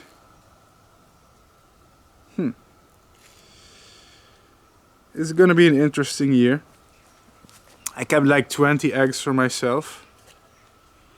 And I do see that some of them are infertile, but some of them are fertile. So yeah. It's gonna be interesting, at the very least.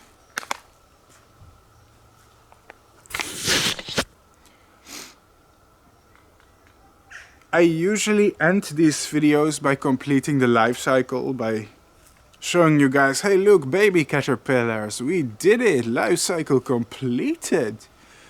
But this is not possible. The eggs of this species must hibernate.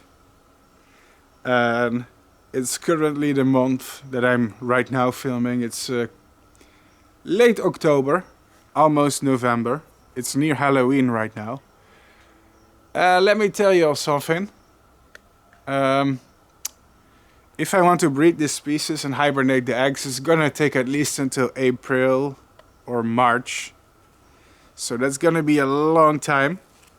And that would extend the release and production of this video by a huge margin. I don't think that's worth it, you know, for just a small segment. But let me show you what to do with these eggs.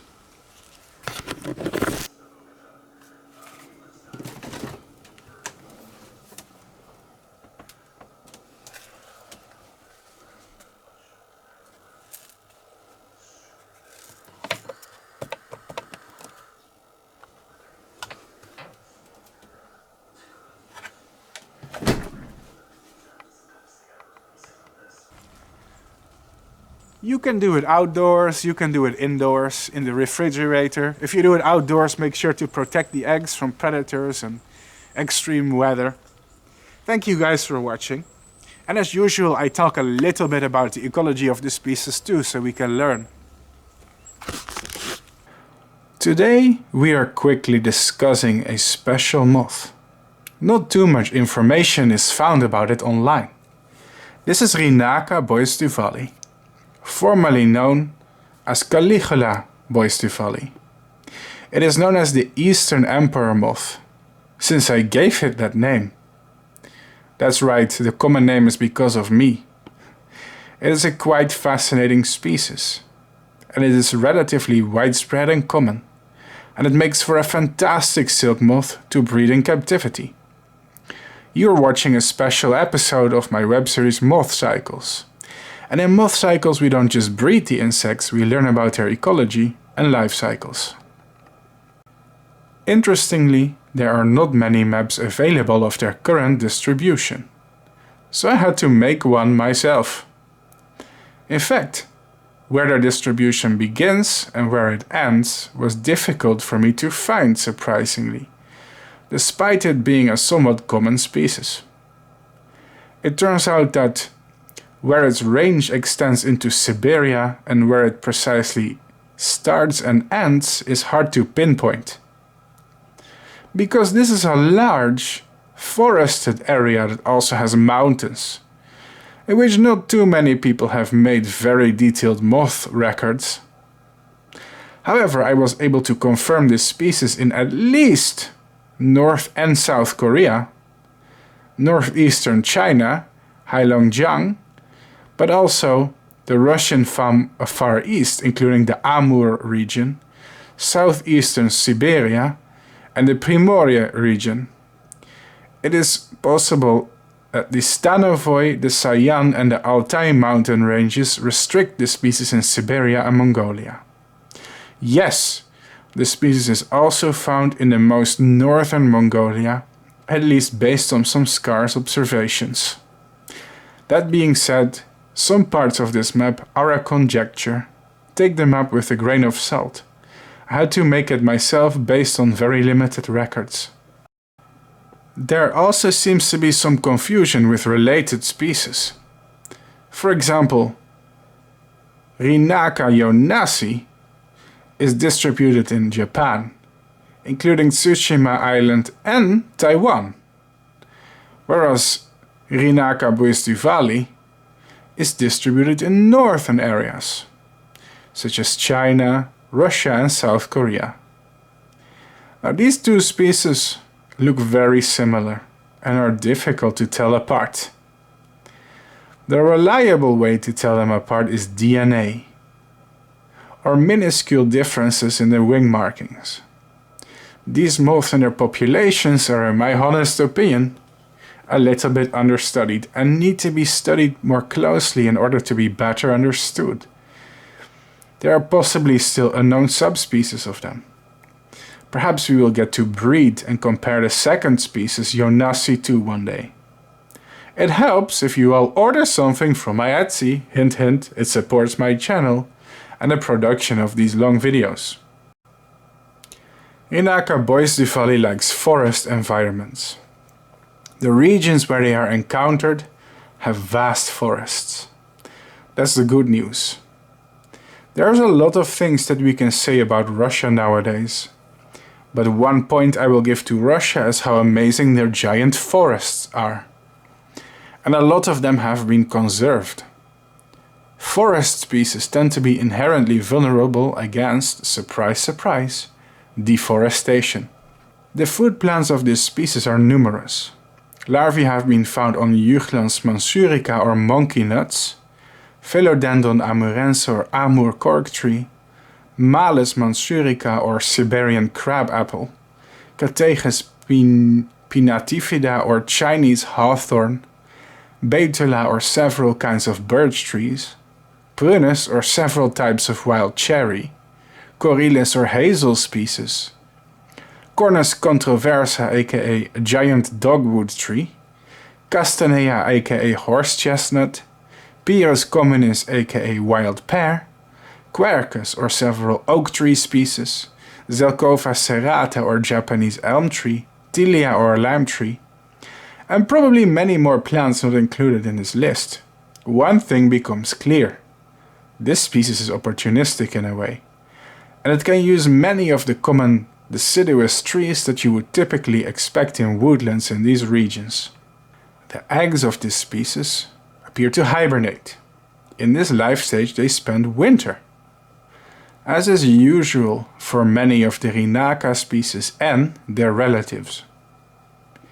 In spring, the larvae hatch from their eggs and start feeding into summer. And in summer they complete development and make cocoons. The cocoons of this species always turn into moths the same year, or so it seems. The adults come out in late summer and even close or into autumn.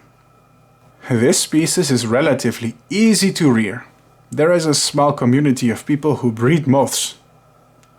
And this species is relatively beginner friendly, although it is not always easy to obtain breeding material of the species. If you haven't done this species before, it is definitely worth a try. The larvae want moderate temperatures and humidity. Avoid any extremes. Have you ever raised a moth from this genus? If so, leave a comment with your experience. Where to buy moths? To be honest, I usually keep it my little secret where I buy my insects, because I don't want to promote selling and trading live animals too much on YouTube, because it feels shady. Despite the fact that I openly sell and trade them myself a lot, so obviously I'm not morally opposed to it. I just think YouTube is not the right website to do it. But for today I will make a rare exception and show you guys some websites you can visit where people still openly sell and trade moths. Make sure that it is legal in your country. In some places you need a permit to import live insects. I can especially recommend the website actias.de. It is the most important website on the internet when it comes to rearing moths and butterflies. But why do we breed moths? Well, you may or may not believe it, but it helps their conservation too in ways most people don't understand. The life cycles of many moths are unknown to science. This channel alone has documented many life cycles that were undocumented before I ever filmed them, and has directly contributed to the knowledge that we have of butterflies and moths. It's a great hobby, and if you want to support it, that would be fantastic. That way my channel can keep supporting entomology and the conservation of butterflies and moths. Let me show you how you can help, because I have interesting stuff to show you. Moths for sale. Moths for sale, ladies and gentlemen. Anybody? Yes, thank you, ma'am. Thank you for your interest. Moths for sale. Oh, it's you. Welcome back. Ladies and gentlemen, I am one of the biggest YouTubers on the platform that talks about butterflies, moths, and their life cycles. Unfortunately, YouTube is an inherently unrewarding enterprise, especially if you make videos about subjects that are as niche and unpopular as breeding random moth species from the Russian Far East, for example. This video may get a few thousand views, but compared to the time and effort I put in it, usually it's not worth it. But I'm a businessman at heart. Am I really? No, I'm not. I pretend to be. But I would like to give you some special attention. I'd like to give some special attention today to my new Etsy webshop, because it has been a lifesaver for me. You see, since recently I have started to trade and deal in all things insect related. Since recently, for example, I've started to become interested in vintage and antique entomology books. And I'm selling some of these on Etsy. This is, for example, a book about breeding silk moths from 1956. And it actually contains very old knowledge and information, but some of it is still relevant today. But it's also really fascinating to read how the entomologists of older times used to raise insects and the techniques that they used, and we can really learn a lot from them.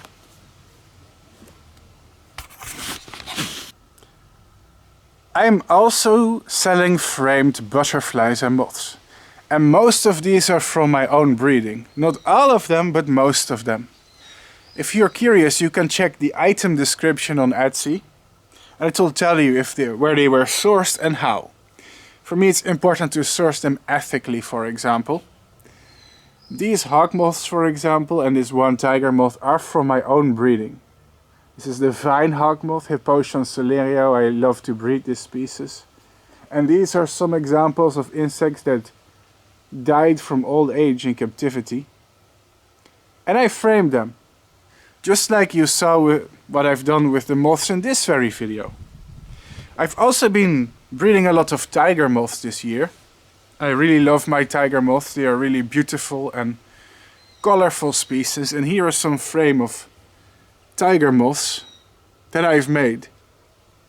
And if you are curious, then you are capable of owning this by going to my Etsy web store, and I can offer you a wide range of framed insects. Most of them died in captivity. A lot of them died from old age in captivity.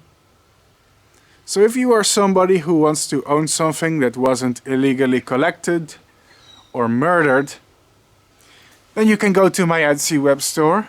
And I offer a lot of insects that have simply died from old age, like the moths in this video. However, there may be some exceptions, because I am working together with a retired entomologist. His name is Glenn. He lives in the United Kingdom. And he is the person responsible for bringing me to Uganda last year. He owns land in Uganda. He's a retired insect collector. And he collected a lot of butterflies back in his day. But because he is blind in one eye, his collecting days are over. And he owns also a lot of butterflies that he used to collect, for example, in countries like Peru, but are now pretty much going to waste in his attic. So I told him, share some of these specimens with me. I will frame them, I will pin them. Now, some of these were collected by him in the wild decades ago, but my logic is that it is more ethical to sell these specimens off rather than letting them go to waste, because he did collect them, hundreds of them in the wild. And basically he never got to spreading them and pinning them, and now he is too old and disabled to do it. And at the same time I hate seeing animals go to waste that were essentially killed. So I'm trying to find, I guess, good and ethical sources for specimens. But for example, I am the one who framed this amazing morpho butterfly from Peru.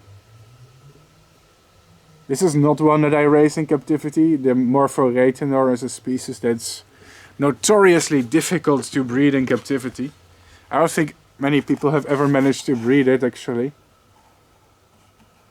But I can sell you on Etsy real specimens of real insects.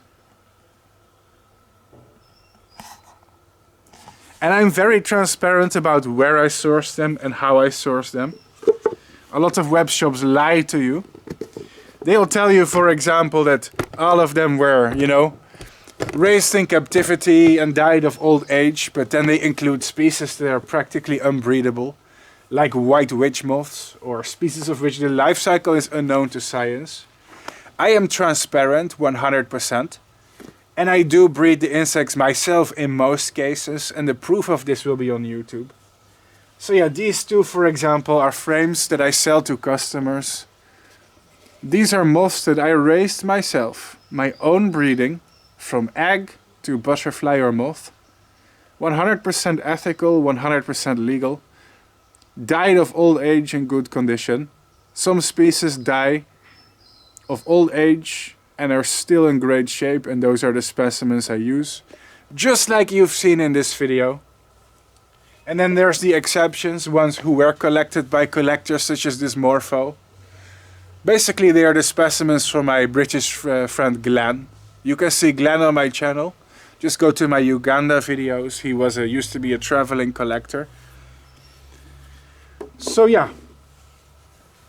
And I also have other antique insect books. This is, for example, a hawk moth book from, wow, 1941. Now my history is a bit rusty, but I think 1941, isn't it? That's during the, isn't it? That's near the second or during the Second World War. When did it end? Was it 1945? This is going to be painful if I'm incorrect. Sorry guys, my brain is filled with moth facts, not with history. But 1941, and look at it. It contains pictures of the hawk moths of Java, Indonesia. And it even contains beautiful illustrations of the larvae of the caterpillars of these hawk moths. And you know what? Even if this knowledge is maybe... Some of these old books are 60, 70, 80 years old. You know, they are old enough to be your grandmother or grandfather at this point. And the people who wrote them are dead. I can be pretty sure of that. Most of these people are not alive anymore.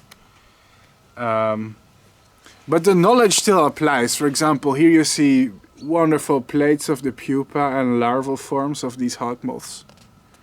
So yeah, I've started collecting vintage entomology books. And some of them are available on my Etsy web store as well, if you are interested. And I'm sure that many of my viewers will be interested in this kind of stuff that I'm dealing with.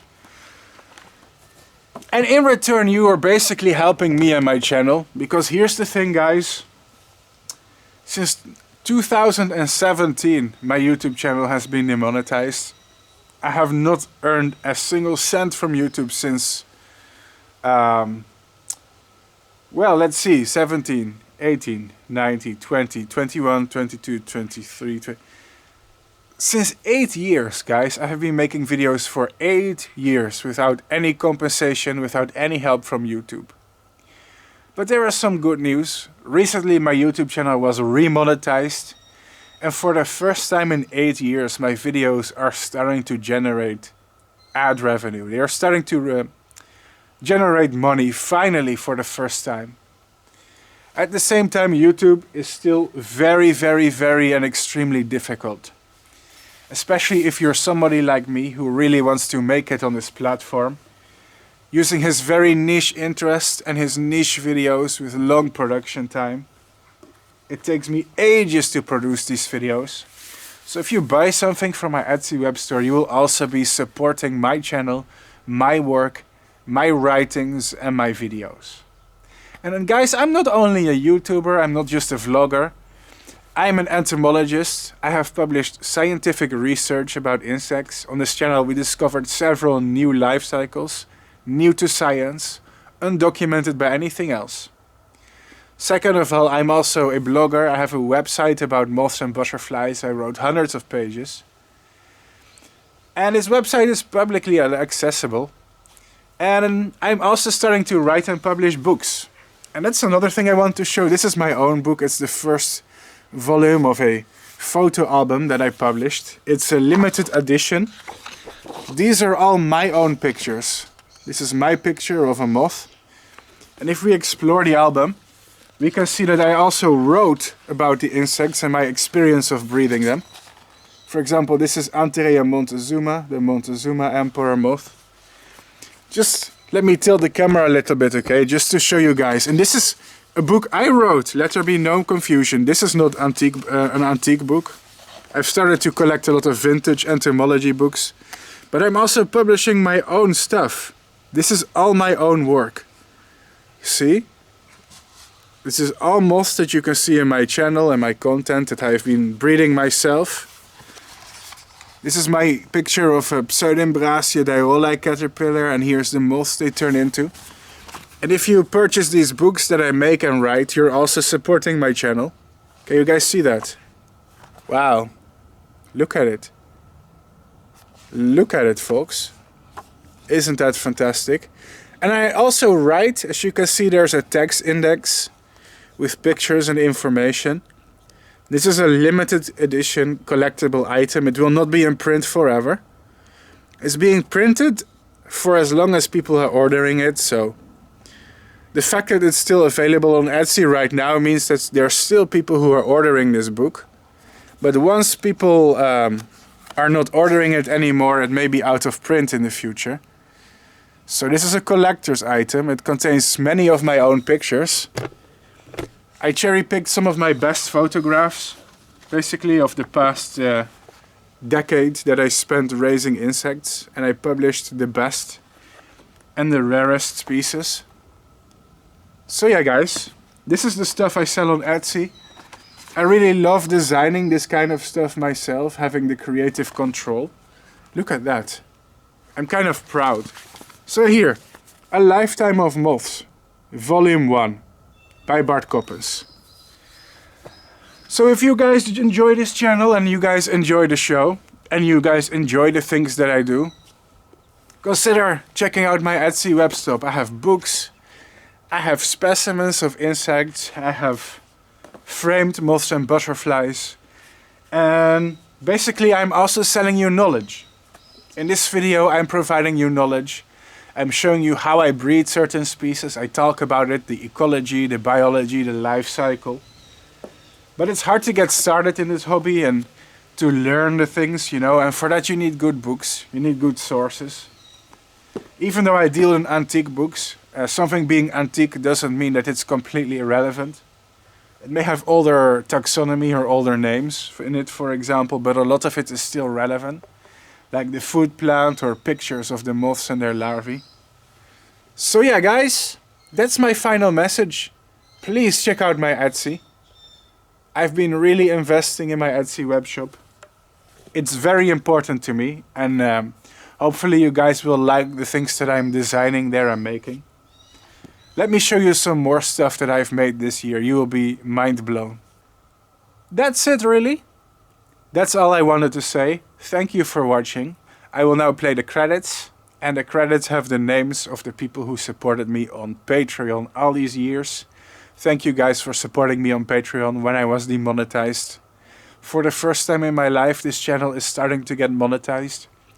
I'm very thankful for this, and I couldn't have done it without your support all these years. In the future, this channel is going into a different direction.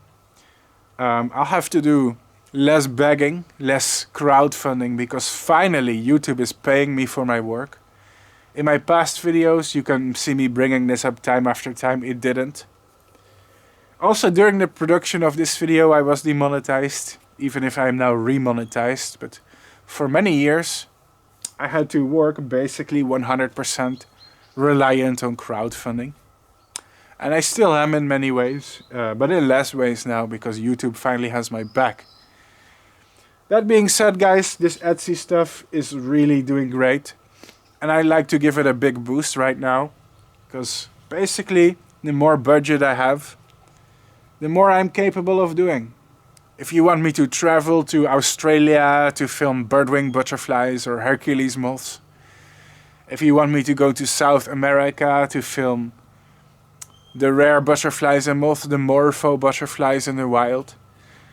Stuff like that is expensive, but I am an ambitious man. I have big ambitions for this channel. We can film some really exclusive stuff for you and some really rare species. But I can only do it if you have my back, if you support me. And you can do that by checking out my Etsy, spread the word. See you in the next video.